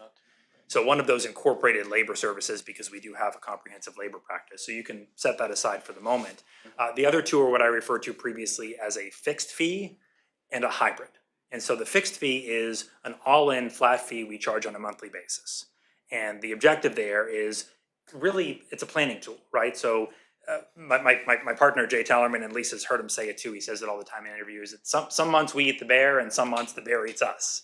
There are months, typically just prior to and during town meeting season, when we're gonna be working so many hours that if you divided those number of hours into the monthly rate that we're charging, we're gonna be charging a rate that we could not sustain on an annual basis. But then the expectation is that other parts of the year, things are gonna be somewhat slower and that effective hourly rate is gonna be a bit higher. And over the course of the year, the idea is that on the one hand, we're not seeking to make a killing, we're seeking to provide you a reasonable rate, but it also allows you to plan so you're not in the position that many municipalities find themselves in when the end of the fiscal year rolls around and they're saying, whatever you do, don't call council because our legal budget is effectively spent.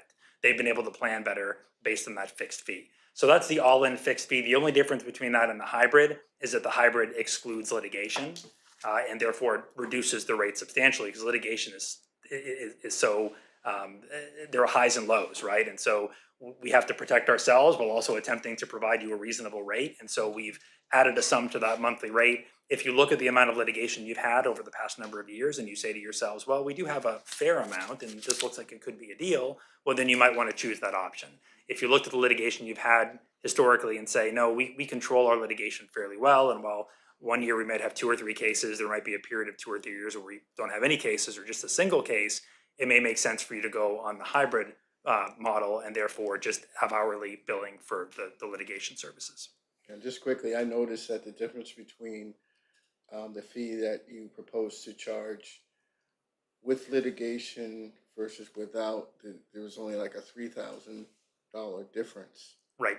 So in that case, the bear would be eating you, right? So it's possible, right? So and that's so $3,000 a month, 12 months in a year, so that's $36,000 a year in litigation. There are some communities that I represent on an annual basis for less than $36,000, all combined litigation. There are other communities where the bear would be eating us every year. So right. I don't know if you know this, but in real life, I'm a lawyer and Paul's a lawyer. Yeah. Okay. That's why I'm asking. In real life. Right. So I do want to say one thing, but the flat fee helps reduce litigation, and that's been our experience in practically every single community we've entered into. Okay. And the reason is that people can pick up the phone and call and ask the question before they take action. Or they don't let the last 2 or 3 months of the year go by because you don't want to call town council. And that's when trouble starts. And so if the chair of the zoning board is really concerned about a decision that the zoning board is going to make or how they make it, and they pick up the phone and call, and we help walk them through their process, that prevents potentially appeals, right? So that's the goal of the flat fee, is to help prevent litigation. All right. Boba.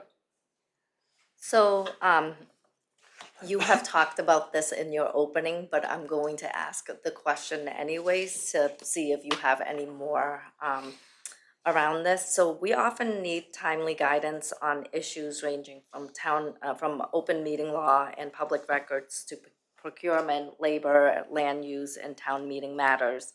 How would your firm ensure responsiveness, continuity, and clear communication for both urgent and routine matters? Sure. So, number one, by identifying a lead counsel. And in the materials we've submitted, I've been proposed as lead counsel. And then number two, by identifying a backup counsel, and Lisa's been identified as your backup counsel. The objective is that you can communicate with me 24/7 to my wife's chagrin, including on vacation weeks. But on vacation weeks, in the event that I'm unavailable for periods of time, you have an immediate backup that you can reach as well. Now, to be clear, I mentioned at the outset that we don't operate as solo practitioners because of all the challenges that exist with solo practitioners. And so that's not to say that you're only dealing with me or that you're only getting advice from me.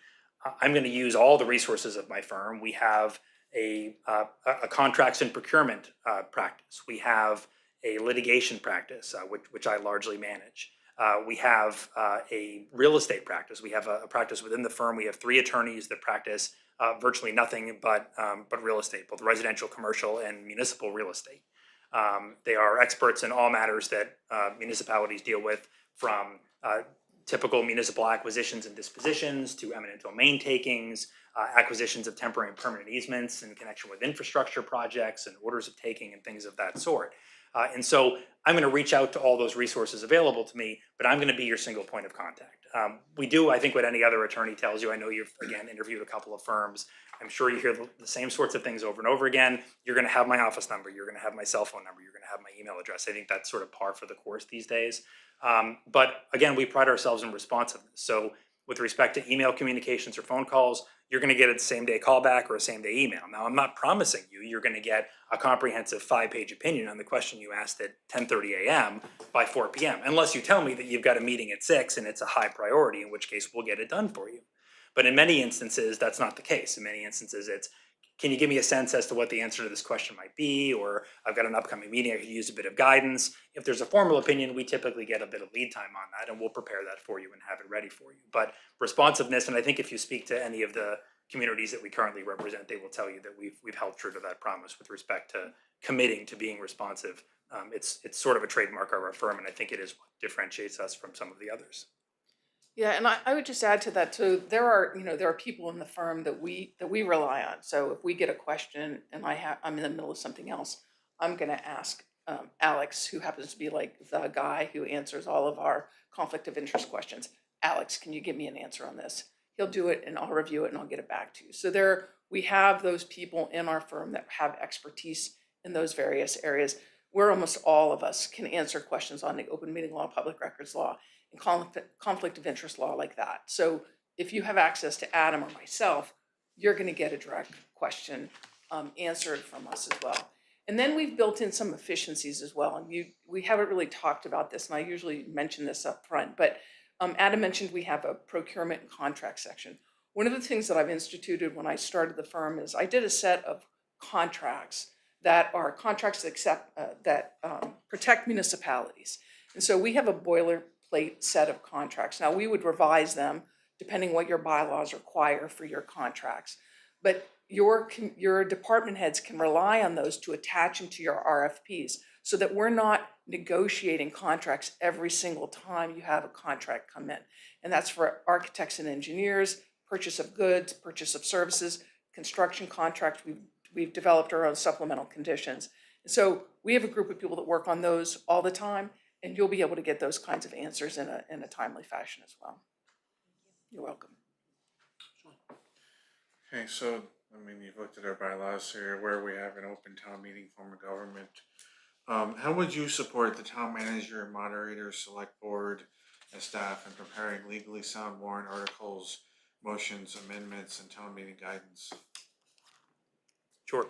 So we start, and I know that you start, the town meeting process very early. I understand your town meeting is in March. That was Stop rubbing it in. Well, I will tell you, I actually we're kind of happy about I have that. to concede it was a breath of fresh air, because one of the questions I get in most communities is, can you be at our town meeting? And I'm like, well, if I don't have 3 others on the same night, I don't have others in March. But we start the process early. And so there are multiple steps to preparing for a town meeting. Usually where we start is a comprehensive conversation with the administration about the deadlines, the timeline moving forward. We then proceed to draft versions of the warrant, which we will review. We will provide our feedback.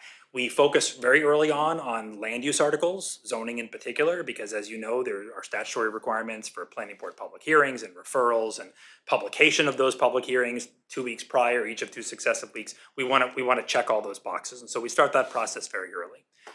We typically communicate at that point only with the town manager, unless of course the select board wishes to communicate with us, until such time as the warrant is in closer to final form.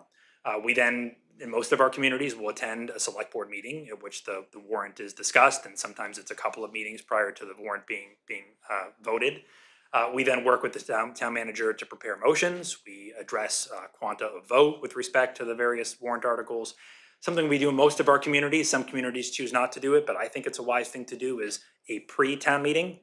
Usually that's a meeting with sometimes a single representative of the select board, usually the town manager, representative from the finance committee, obviously the town moderator, town clerk, those who play a critical role at town meeting. And the real objective there is just to talk about logistics more than anything else, to inform the moderator as to particular articles that are anticipated to be controversial, that might prompt significant discussion. If the moderator has questions about procedural issues that might relate to those articles. What if there's an amendment? What if there's an amendment to the amendment? Some moderators are very strong when it comes to Robert's rules or town meeting time. Other moderators aren't quite that strong, and they rely upon council heavily. And the more we can do in advance, the smoother your town meeting will go, and the less complicated it'll be with the moderator being unprepared, looking to council for guidance, not being sure how to handle a procedural question or address a substantive issue. Should the moderator have limited time to speakers because the moderator wasn't anticipating there was going to be 2 hours of discussion on a single article? We tend to have a sense of those things. Certainly the administration does prior to town meeting. So we start the process early. Yeah, I would just reiterate what Adam said. I think that getting together ahead of time, particularly preparing with that group of people who are the leaders of town meeting, discussing what the problems might be, what people anticipate, who's going to make the motions, who do we think are going to rebut. Those are really critical meetings and really makes a town meeting go smoother. And our involvement early on in locating the articles, how you want them on the warrant and what the motions are saying, so there's no confusion on the floor of town meeting. And a follow-on to that, so, I mean, I've been a big advocate of pre-town meeting. I also wonder what you think, because you mentioned a pre-town meeting that talks about like the heads of boards and moderator. What do you think about a pre-town meeting that actually has citizens come in and ask questions in a different setting? So I've actually have a couple of towns that do that. Those tend to be my representative town meeting towns. But I might have an open town meeting that does that, and they actually hold a forum and allow the citizens to come in to ask questions on the warrant before town meeting. And it seems to have been very helpful in those. We don't usually participate in those. It's usually done by the leadership and the board, maybe the FinCom. And some communities that I represent also have the FinCom serves as that. The FinCom meetings serve as that kind of sounding board as well from citizens. But I do have at least 3 communities that do that exact thing, and they find it to be very helpful. And I'm not sure if there's a correlation, because I don't think there's enough of our communities that do that. If there's a correlation between those sorts of meetings and shorter town meetings or less discussion at town meetings because people are getting their questions answered during the pre-town meeting, I honestly don't know. That's, I think, the objective and the hope is that individuals that have questions and want to more intricately discuss matters that'll be on the warrant will show up at the pre-town meeting, get some of those questions answered, so they don't have to ask them on the floor of town meeting. I simply don't know if that correlation exists or not. Yeah, and I mean, I think that's one of the objectives. Other objectives I can think of are the ability for people that can't make town meeting itself to have some means of answering their question. Right. Also, the ability for the people that are involved with town meeting to get a sense of what people are thinking to better prepare for town meeting. Yeah, I would agree with that as well. Thank you. May I ask a few other questions other than the third one? Am I gonna say no? No, you're not. You mentioned 5 partners, 20 lawyers, soon to be 21 lawyers. Does the 2021 include the 5 partners? Yes. Yes. And is that the right number for the number of clients you have, or are you guys too underwater? You need more, you need fewer? Where are you at? That's a really good, I'm sorry, I'm gonna jump No, in go ahead. here. That's a really good question. So we usually try to keep it around 2 towns per lawyer, right? So we found that to be pretty good. So if we, so we're constantly hiring right now, so we're a little behind on that. Yeah. But it hasn't affected any of our municipalities. So 2 to 3 towns per lawyer overall. We don't assign 2 to 3 towns each lawyer, but that's kind of been the balance that has worked. But we're constantly looking for people who have municipal experience. You'll find that of the lawyers that we have, I think there are 3 that are newer within the last 2 or 3 years. All the rest have certainly more than 7 to 10 years experience. So they've come to us well versed in municipal law, and that's very helpful. Got it.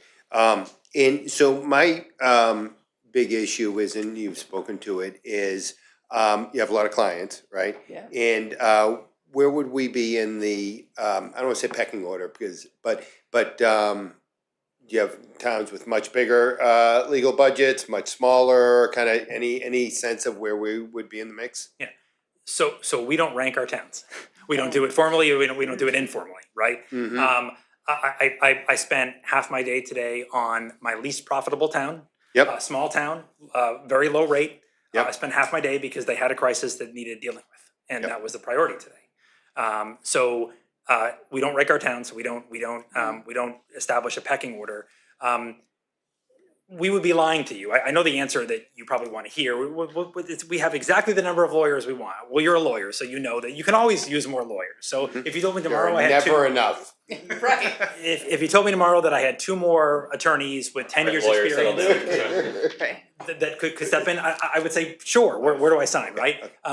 But having said that, we endeavor to be certain that all of our municipalities have a single point of contact that is a partner level contact. So we have 5 partners, we have a couple of senior associates that also are leads in communities. Yep. And that's how we're structured with the support of the associates. We have a few, as Lisa said, newer associates, but it's also not a 1-to-1. So you can't simply say, what's the difference between a 15 lawyer firm and a 25 lawyer firm? Well, is that 10 lawyer differential? Are those lawyers with 5 years experience, 1 year experience, or 25 years experience? Because I could take 3 with the 25 years experience that could probably do the work of maybe the 10 that don't have that experience, that exposure, right? I have one more thing for both of you to respond to before I get to my second question, which is, so you went over, we would have your 2 phone numbers, your email, et cetera, so we're gonna get a hold of you, right? But if we don't get a hold of you Yeah. because you're on a day like today where you're with, having to deal with the other, fire, right? And we're sitting there at 5 o'clock, you've not, yet responded, I'll get back to you tomorrow, like, it's just slipped, right? So we're gonna call, who do we tattle on? To, Sure. who do we tattle to? So, chief point of contact. Yep, but we're not gonna tattle to you because, Right. yeah, Backup we contact. sent 3 emails. Maybe. Yeah, I'm And- not you personally, but. Right, no, Well, that's right. but that's how it works. So it's the second person in line. So that's me, right? So, if Matt can't get a hold of Adam, you gotta have an answer at 5 o'clock, and now it's 3 o'clock, he's gonna call me. Okay. Or he's gonna text me. Matt's gonna call, yeah. Yeah. Yeah, okay. Now, here's my question, is, for the both of you, is, have you had experience where you had to counsel your partner? Are you kidding me? You didn't get back to this person? No, I have to say our partners are really good about it because it's the hallmark of our firm. And I think you could talk to any of our clients about that. And I would even say that particularly our more senior associates are really good at it too. And so because we drill it into them. And so, look, have I missed an email, in a day and had to have somebody call me the next day and say, Lisa, you didn't get back to me? Yeah, I'd be lying to you if I didn't do that. But no, generally speaking, we're on top of it. Adam has not had to come to you and said someone tattled. No, he has not. Have you had that experience where someone's tattled on another partner and you've got, come on. Not with partners. I mean, we're gonna. It's a Because close that would bunch, be right? silly, There's only frankly. 5 of us. Have I had that issue with associates? I reached out to your associate. I expected to hear back. Yeah. I didn't hear back. Yes. Yeah. Let me say this as well because I think that this is important. Because we are a smaller or a mid-sized firm, what also tends to happen organically is while I'm the chief point of contact and while Lisa's the backup, you're going to get familiar. Matt's going to get familiar, and Matt can speak to this. So we're town council in Tingsboro. We've been town council in Tingsboro since 2018. Matt was in Tingsboro in 2018. Mhm. I worked with Matt for 5 years in Tingsboro, approximately. And so Matt knows the protocol because we, right? What's going to happen is Matt is going to get familiar, like he was in Tingsboro, with Alex. And he's going to know that if he has questions about open meeting law or public records law, that he can, if he reaches out to me, which should be his first point of contact and doesn't get me, he could call the backup.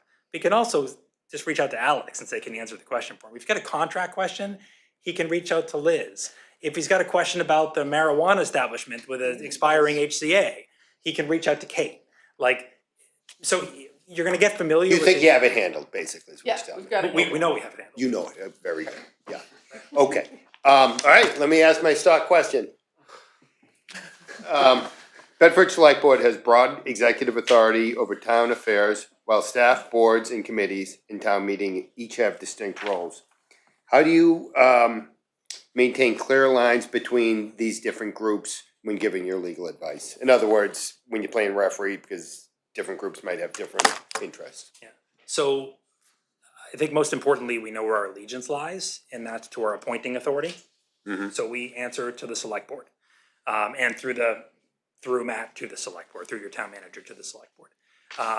We're cautious about the environment in which we provide legal advice. And so something we haven't touched upon, but I'm sure you've seen it in our materials, is that something we've offered in all of our communities are office hours.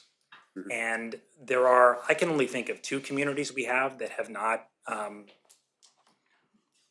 opted into office hours. It's not something you have to do. If you've chosen one of the fixed fee models, then there's no additional cost to you. So I guess why wouldn't you do it?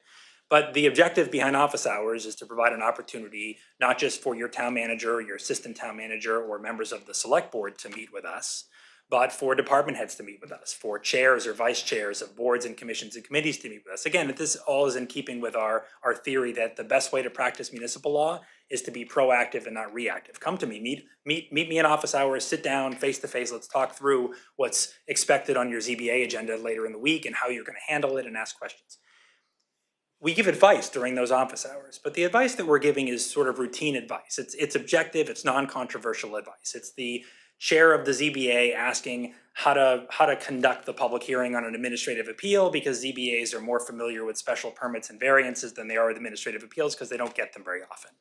It's a member of your board of assessors asking about how to process an abatement application and what happens if they deny the abatement and it's appealed. I can explain the way that the appellate tax board process works. It's that sort of advice that gets sought. Now, from time to time, we get questions in office hours for subjective opinions, those persuasive opinions I referred to before, but it's not coming from the select board, it's coming from the vice chair of your planning board.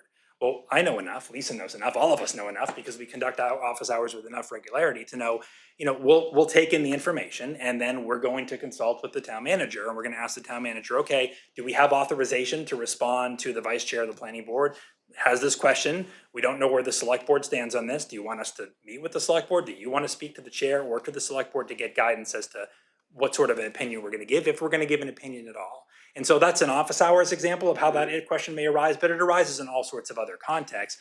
The bottom line is we answer to the select board, we provide advice to the select board, and we provide advice to other boards, commissions, and committees, either when it's cut and dry or when we've been authorized by the select board to do so. One more question. You very correctly stated proactively that, at least I think you did, that I think you basically said you're gonna give the correct answer, not one that a select board or a town manager is gonna, might want that particular answer, right? And of course, you're gonna call balls and strikes. That's what we want you to do. Never mind that that's your, professional, requirement, really. But my question is, does that actually ever come up? It just as a practical matter in your practice, do you really have town managers or select boards who try to bully you into, this is, shade it this way, I want it, or is that just more theoretical? So bullying is a strong word, but I like it was strong. So please, let's ratchet No, but it back. I'll ratchet it back. But I like the balls and strikes analogy, because we do call balls and strikes. Yeah. But we don't call the hitter out. It's up to the select board to decide what to do with those balls and strikes. And so if I'm calling balls and strikes, let's say it's in the litigation context, and I'm doing so in executive session. You may say as a board, we appreciate your advice. We understand that it would be ill-advised to continue to litigate this case. We want to litigate it anyway. And you may have your reasons for doing that. You may understand that you may ultimately lose, but there may be politics involved. There may be concern about precedent, whatever your justification may be. Unless that lawsuit is frivolous or the defense you're presenting is frivolous, We have an advocacy role too. We have a zealous advocacy role under the Right. rules of professional conduct. And I can appreciate that. I'm a litigator too. About a third of my practice is litigation. So I can appreciate that if that's your position that you want to advance it, that's the discretionary choice you have. That's the policymaking component of your job as selectmen and selectwomen. And so we're going to take that direction from you. So, do we get bullied into going in a certain direction? No, but we do have those difficult discussions where the select board is saying, we understand your position and we understand you're really telling us the answer is 95% yes, but we kind of want the answer to be no. Can you make an argument for no? And if you can, then that's what we want you to do. Got it. Okay, it's very helpful. Thank you. I have an unserious question first. The unserious question is, you represent Foxborough. So were you part of the fight against FIFA? She was. I'd love to hear about that some other time. Okay. It's a great story. I just sent Paul, because Paul's a former Foxborough Select Board member, the article that was in Boston Magazine, which is, I just love everything. I love soccer. I love the fight. Thank you. Google my name, look up The Guardian. What? Mic drop. All right. Here's a question. How do you balance fighting for and preserving local authority versus advising us how to adhere to state guidance and laws? So that's not an unsurprising question, given the environment that we're in. We've had a lot of that with the MBTA Communities Act, with the ADU, the Affordable Homes Act, and the ADU, the by right ADU provisions. So again, our role is to advise you on what the law requires. We are not advocates for the state. We're not advocates for the governor's office. We're not advocates for the legislature. But we are going to tell you what your obligations are under the law. So if you ask me what you're required to do under the ADU law, I'm going to explain to you that you have to allow by right 900 square foot ADUs, or 50% of the size of the principal dwelling unit. They can be attached or they can be detached, and that is your obligation under the law. Now you may say, okay, but what can we do to preserve as much authority as possible? And then we're going to get into a discussion about, well, by right doesn't mean that the building official is obligated to sign off. You can preserve authority through a site plan review process. Okay, well, let's try to structure a bylaw that allows us to preserve that authority.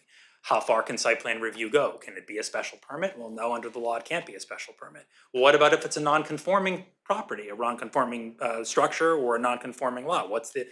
So we can get into all those intricacies. We're going to advocate for you to bring you into compliance with the law, presuming that that's what you want to do. There are some communities that say, we don't care what the law says. We're going to do it our way anyway. And I'll shift now from ADUs over to MBTA Communities Act, right? So there are a number of communities. We represent a couple of them presently who are named defendants in the lawsuit brought by the Attorney General's office. I represented, personally, I'm lead counsel in a third community that in fact even refused to comply with the interim deadline, interim planning deadline, when all they had to do was fill out a two-page form to say that they were going to attempt to comply with the MBTA Communities Act. Ultimately, they relented and they filled out the form, and in fact, they went to town meeting and passed compliant zoning.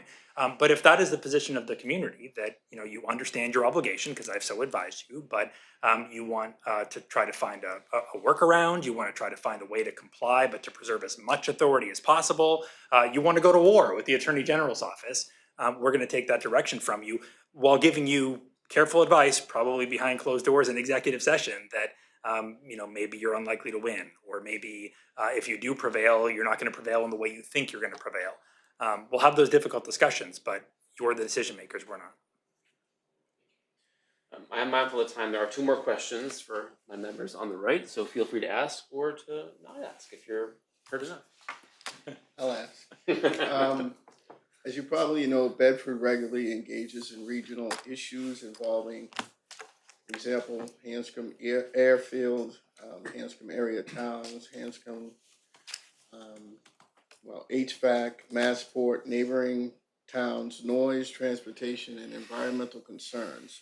What experience do you have advising towns on regional or state adjacent issues where the town has influence but not direct control? Sure. So there are a number of instances where the town doesn't have direct control but has a vote, has a role. And I'm not sure that what you're describing would even necessarily give it a vote or a role, but let's talk about instances where the town has a vote. So we represent communities frequently, including many of the communities where we're town council, but we also represent communities across the state from time to time as special counsel. We're brought in on specific projects or to assist with specific matters.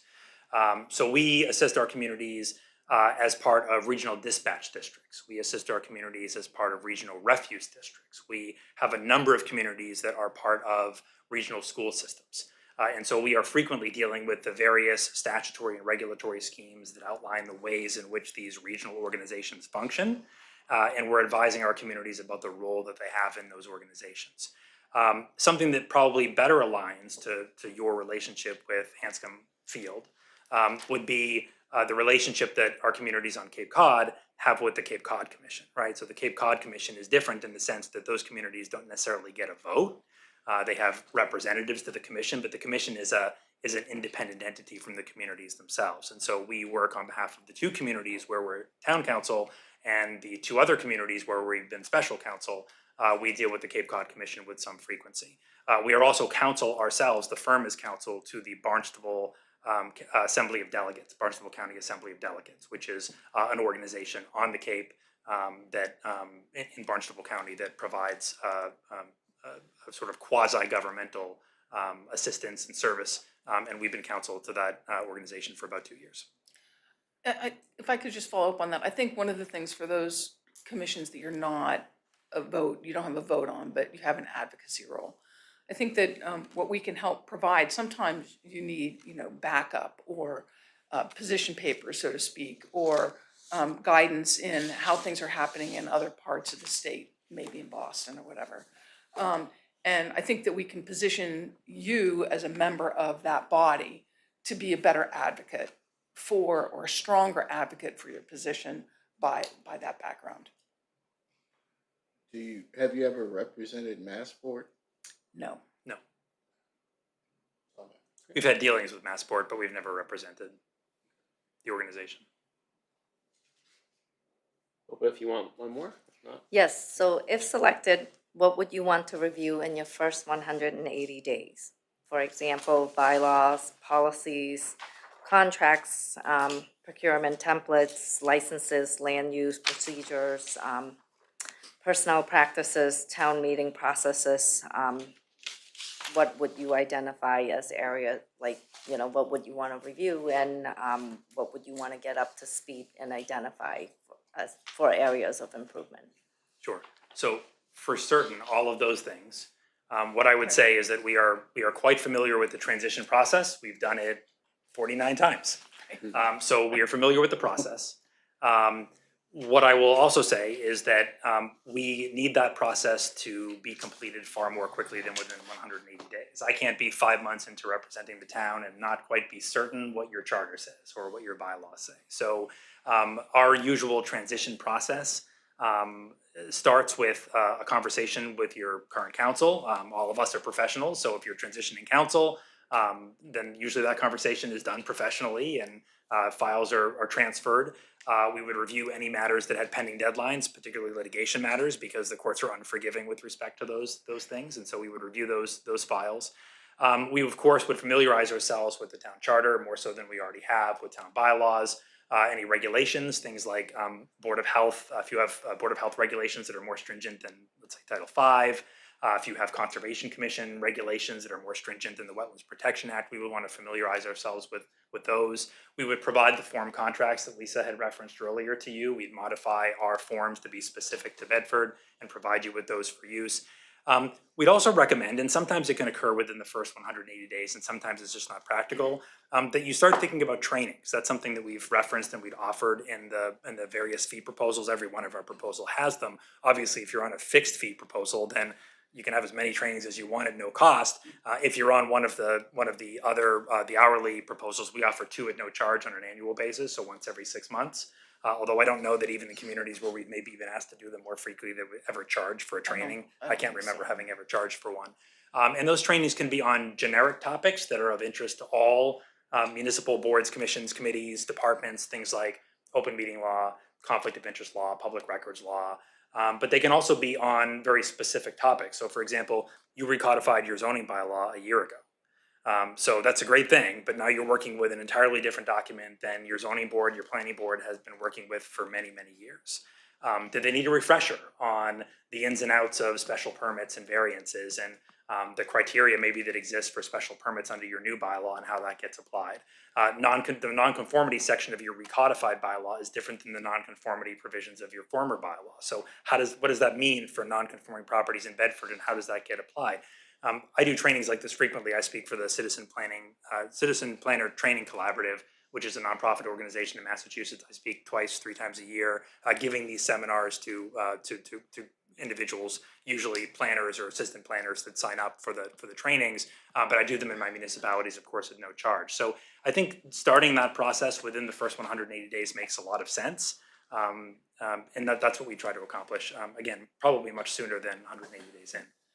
I would want to come in, we were presumptive to say you would want to use our forms for contracts, but what I would want to do is come in and meet with your procurement folks and see what you actually do. So we've had to, we represent a couple of cities who have pretty robust procurement offices. And so we've gone in to meet to understand what processes they use and whether or not they have their own forms. And then we take those and modify them to make sure they include provisions that we've run into that are important to have to prevent litigation in the future. So we would definitely want to meet with them right away, because that's, the contracts are like every day, right? It just happens. You're procuring things constantly. You want to get that stuff right. Well, thanks so much for coming in. I think we're all set, Mr. Hanson, right? Yes. Yeah, no, Great. Thank you very much. Thank you. Appreciate it. Appreciate the time. Thank you. I'll find the article and be very impressed, I'm sure. No, it's just a lot of. So nice to meet you. See you. Thank you. Nice to meet you. Very nice to meet you. Thank Very you. much. It was Thanks nice for to coming. have Good to meet you. the select Thank you, board Adam. was there Yeah. to stand up. Yeah. and they- Very good to they meet were you. good. Good stuff. Adam, Very thank nice you to so meet much. you. Very nice Very to good meet to meet you. you. Good to meet you. Nice to see you. Hi. Nice to meet you. All right. Would you like to give us some guidance here or pointers for discussion? Sure, so I know, it's a little late, sometimes it's, good to have at least some of the discussions when things are fresh. It's already been 2 weeks since the first few, so it might behoove the board to at least start a discussion tonight, but certainly understand if it needs to be continued. As I mentioned in my email to you, we could, work out a plan to continue the conversation into July. When does the contract start? Typically it would be July 1st. Is your preference that we decide tonight, or does it not matter? I don't have a strong preference. I did talk to Nina about the fact that we may need additional time. She said we can do a 1-month contract as long as we need. Okay. So I've already talked to her about, I don't know how long it's gonna take to make a decision. She's totally understanding. So we wouldn't be getting into a special meeting then before July 1st? No. I will just say, I have not canvassed this at all in advance. We should discuss how we feel openly. I think that we have 3 excellent and different candidates, right? Yeah. And I think, love to hear from my colleagues about their thoughts, and we'll see if that leads to an obvious action or further deliberation. So if someone would like to go first, feel free to just jump right in. Or I'm happy to fill in. I've always been last, so feel free, Sean.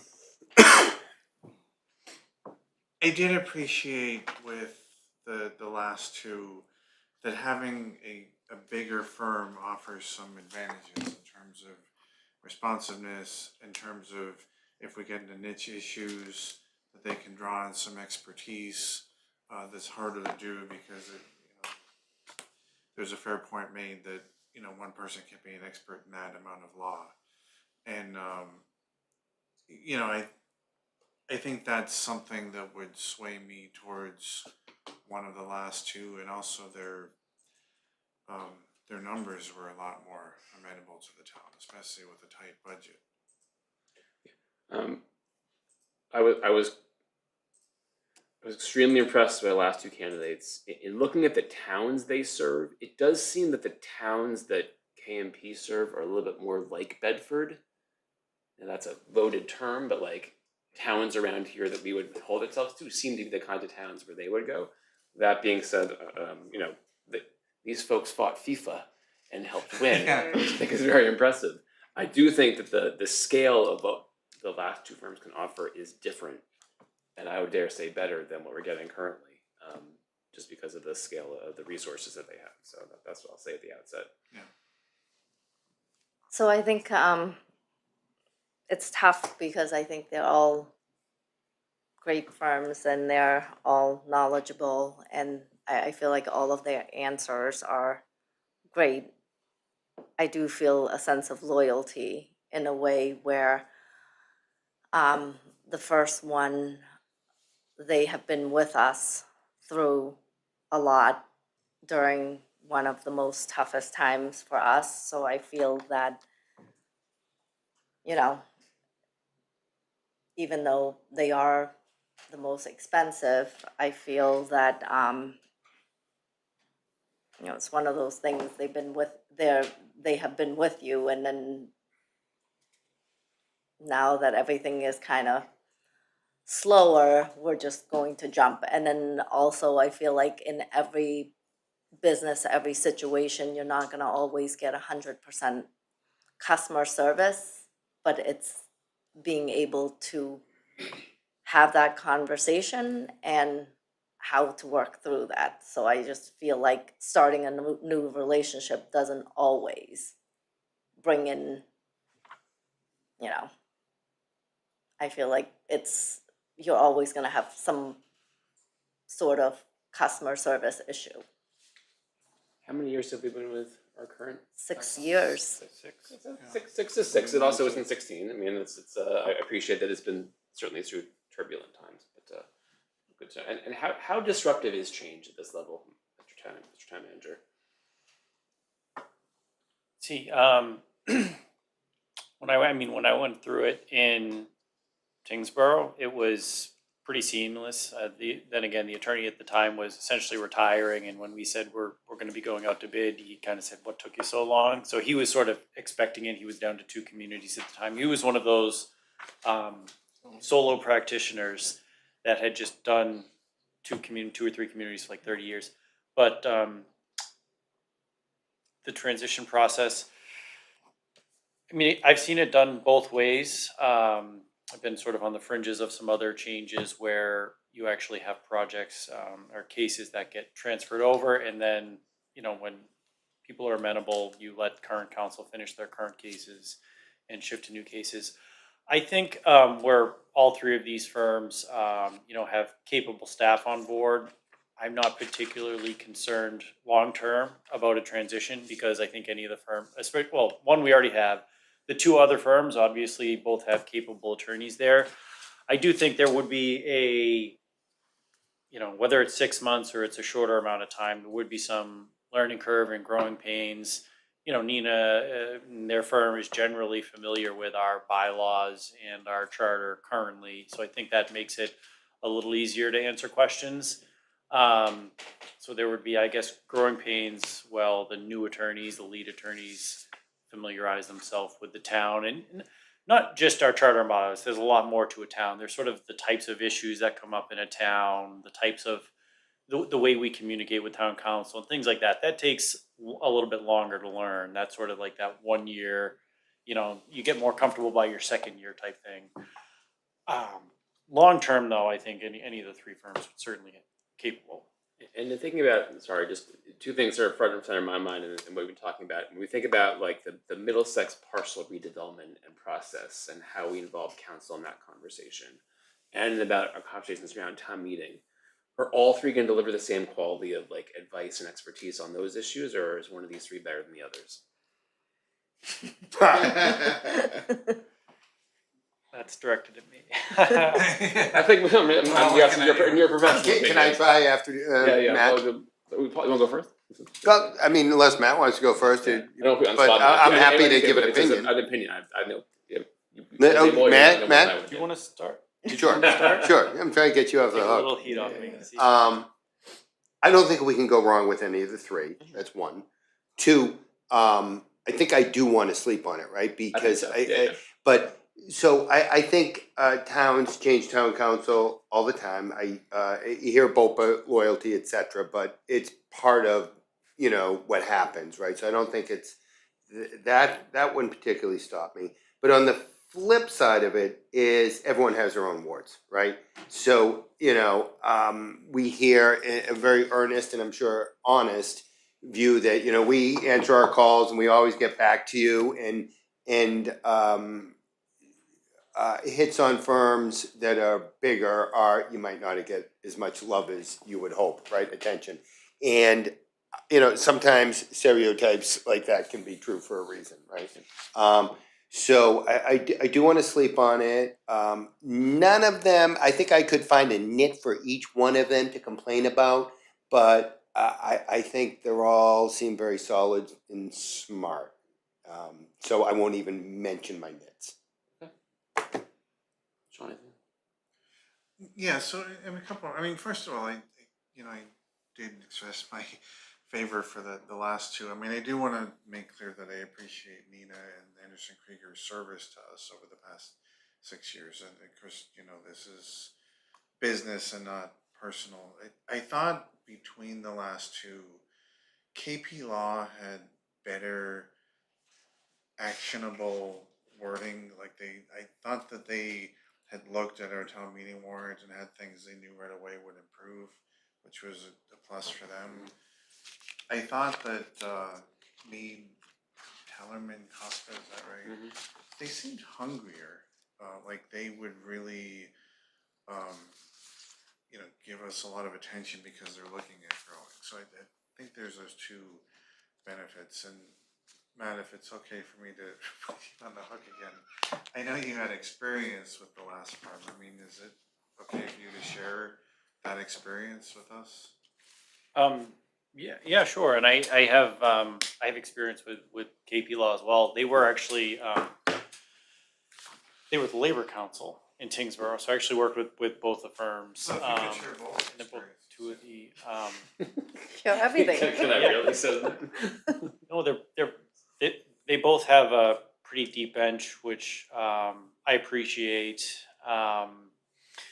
As far as having specialists in different areas is very helpful, and I will go back to, and again, even Anderson Krieger does have a large number of attorneys. I know some of them specialize in more private, and only a handful of them specialize in municipal. But still, all three of them are decent sized firms. We're not looking at any one-off firms.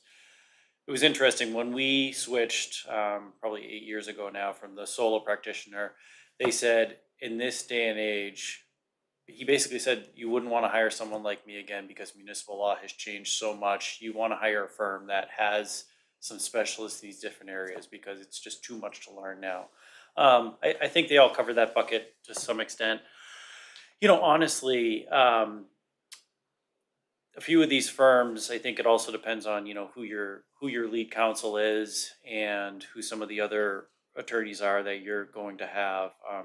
Adam Costa, he has a very good reputation. I think excellent lead counsel. That's important to me. For KP Law, I know Lauren Goldberg. I've known her since I was a select board member in Chelmsford. She's excellent. She's a partner of, I think, a 150-town law firm, so she wouldn't be lead counsel. So Janelle, I don't know Janelle, so it's a little harder for me to tell. But I thought she did. I thought she did excellent in the interview. Seemed very on top of it. In the firm in general, I think I've probably got a longer history with KP Law, working with different attorneys.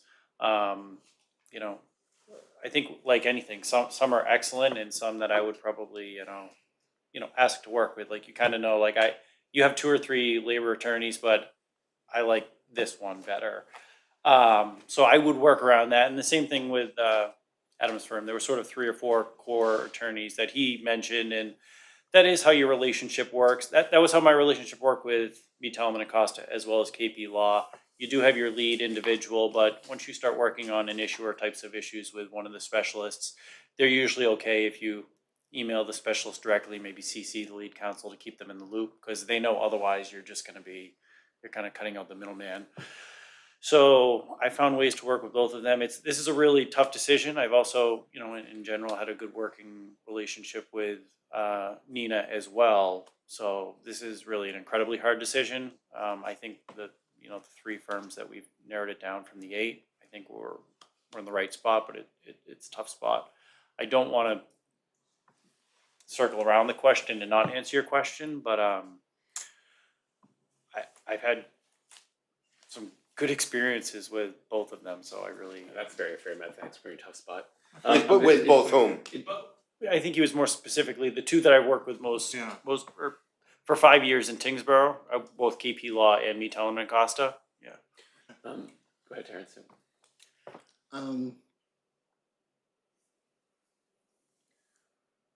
My understanding is that all three firms are very well known in the area of municipal law. But that the people I've talked with say that KP Law is sort of the gold standard. They represent the most cities and towns in Massachusetts, and there's a reason why they do that. There's definitely value in having town council that's been here for 6 years. And I think there's also value in having the town manager have a relationship with one of the firms. So, and I'm not sure who here said this, but it's probably you, Matt, that we really couldn't go wrong with, was it you? We both said it. Oh, you both said it, okay. Really couldn't go wrong with picking any of those firms. But I did ask a friend of mine who's a city solicitor, shall remain nameless. In a vacuum, I said, these are the three firms, which firm would you pick? And without hesitation, they picked KP, just because of their reputation. And so that means something to me. If I obviously am the newest member here on the board, so I don't have that type of allegiance to our current council, but for what it's worth, that's the information I have. And then I also got some feedback from residents who weren't necessarily happy with the current town council based on information that they may have received or did not receive. So,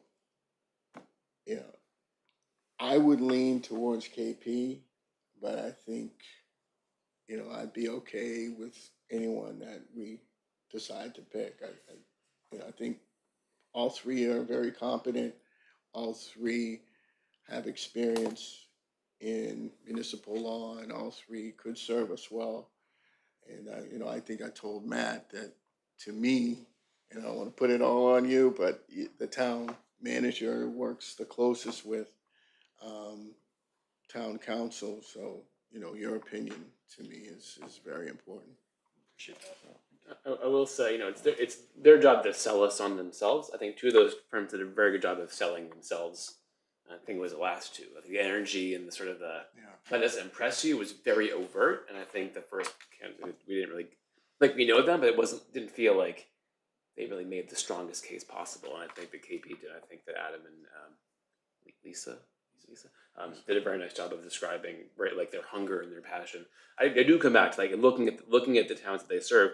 It seems like we're more of a KP community, but I also appreciate we're kind of punchy at times, and I feel like that also kind of fits that model. So I actually don't want to decide tonight. I feel like we really should think about it deeply and for a few more weeks. So unless there's a burning desire to introduce a motion, I say we table it until our next meeting and think about it some more. And feel free to talk to Matt, individually and get some more opinions, so he's not on camera doing it. So does that sound okay to you? Yes. Awesome. Great. Well, then, listen, great candidates. Really enjoyed the give and take, and met some amazing, smart people, which I appreciate. So, yes. We have a few more things to do, including the consent agenda, which includes a couple of things, which you can see right there. So, if there's any discussion, I wanna make. Yes. Is there something? Yes. So I'm conducting an audit of the board and committee workbook.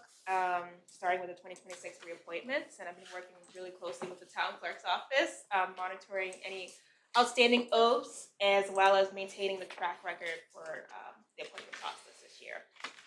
So I just want to make a quick tidbit that board and committee members who do not submit a reappointment form by June 30th, they will continue to be on the board and committee. However, they may only attend meetings. They won't be counted towards quorum or have their vote counted because they have not submitted their form, been approved by the appointing authority, and been sworn in. So, Question. yes. Do we know who those people are? Yes. Oh, yeah. So moving forward after June 30th, staff liaison and the chairs will be notified of these individuals. Oh, yeah, may I ask, am I on that bad boy list for, No. Oh, wait a minute, Wilson Park and TAC, I don't think I filled anything out. No, you're a liaison. Nice try. No, I'm a voting member, Wilson Park, and John. Okay. And TAC. And TAC, so. No, he's wrong. He's wrong. But then we'll double check, but Probably right. you're not even on, your term is not expiring. Whatever, okay. Well, listen, we do have a I memo. just don't wanna be criticized. We do have a memo with everyone who you would prefer us to reappoint, correct? Yes. You do. So I would like to do that solid. And again, as last time, move that we do the whole list. If that would be wonderful. If somebody could do that, it'd be really nice. The motion is in the consent article document, which says reappointments memo. So there's a little motion at the bottom of that page if you can find it. No, I have it right here.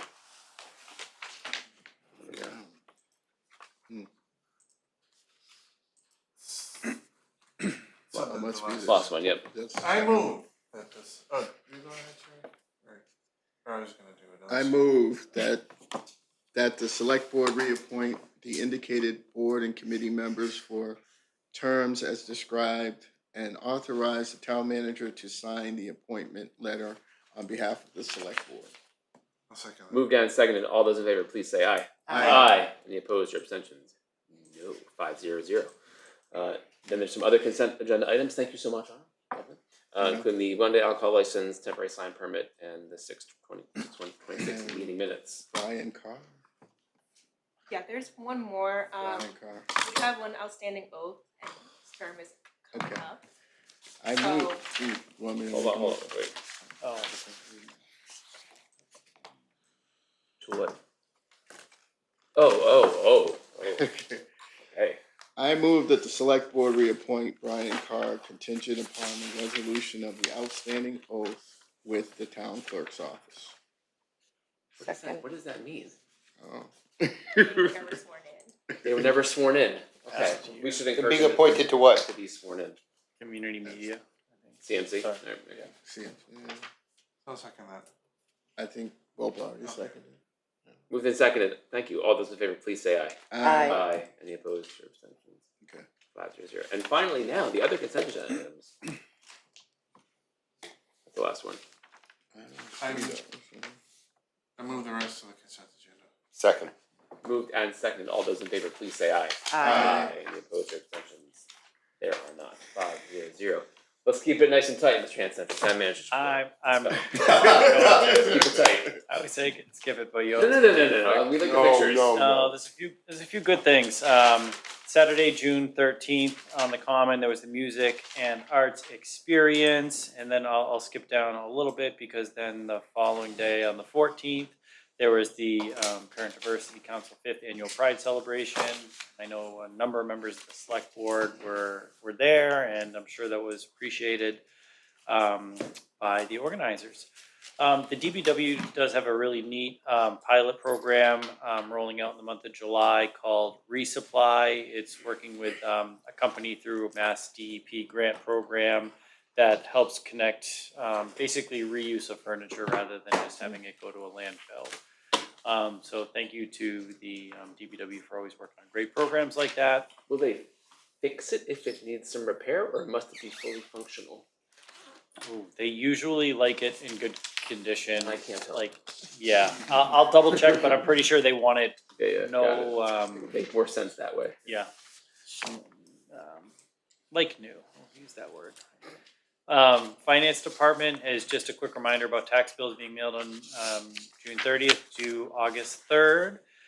Council on Aging wants to thank Carlton Willard Village for a hot breakfast and navigating a discussion on care options, basically for the family and throughout the ages. Congratulations for some work anniversaries. Jeff Chula, 28 years with the police department this month. David Bauman, 20 years in the fire. Steve Waite, 22 years, police department. Kevin Hogan, 15 with facilities. And Susan Macaluso, 14 years with the assessor's office. And welcome to Chief Andrew Amendola and Matthew Bennett, the new town manager's project manager. We have our featured jobs, our vacancy spotlight, and links to Bedford TV and our image submissions. I think that's it. Outstanding work. Yes. Thank you, Autumn. We're not doing the liaison reports, so I apologize. So I'm sure you were great liaisons. Which means we can have a motion to adjourn. Motion to adjourn. Second. Moved and seconded. All those in favor, please say aye. Aye. Any opposed? No. You're welcome. We are adjourned at Recording stopped. 9:59 p.m. Just under 3 hours.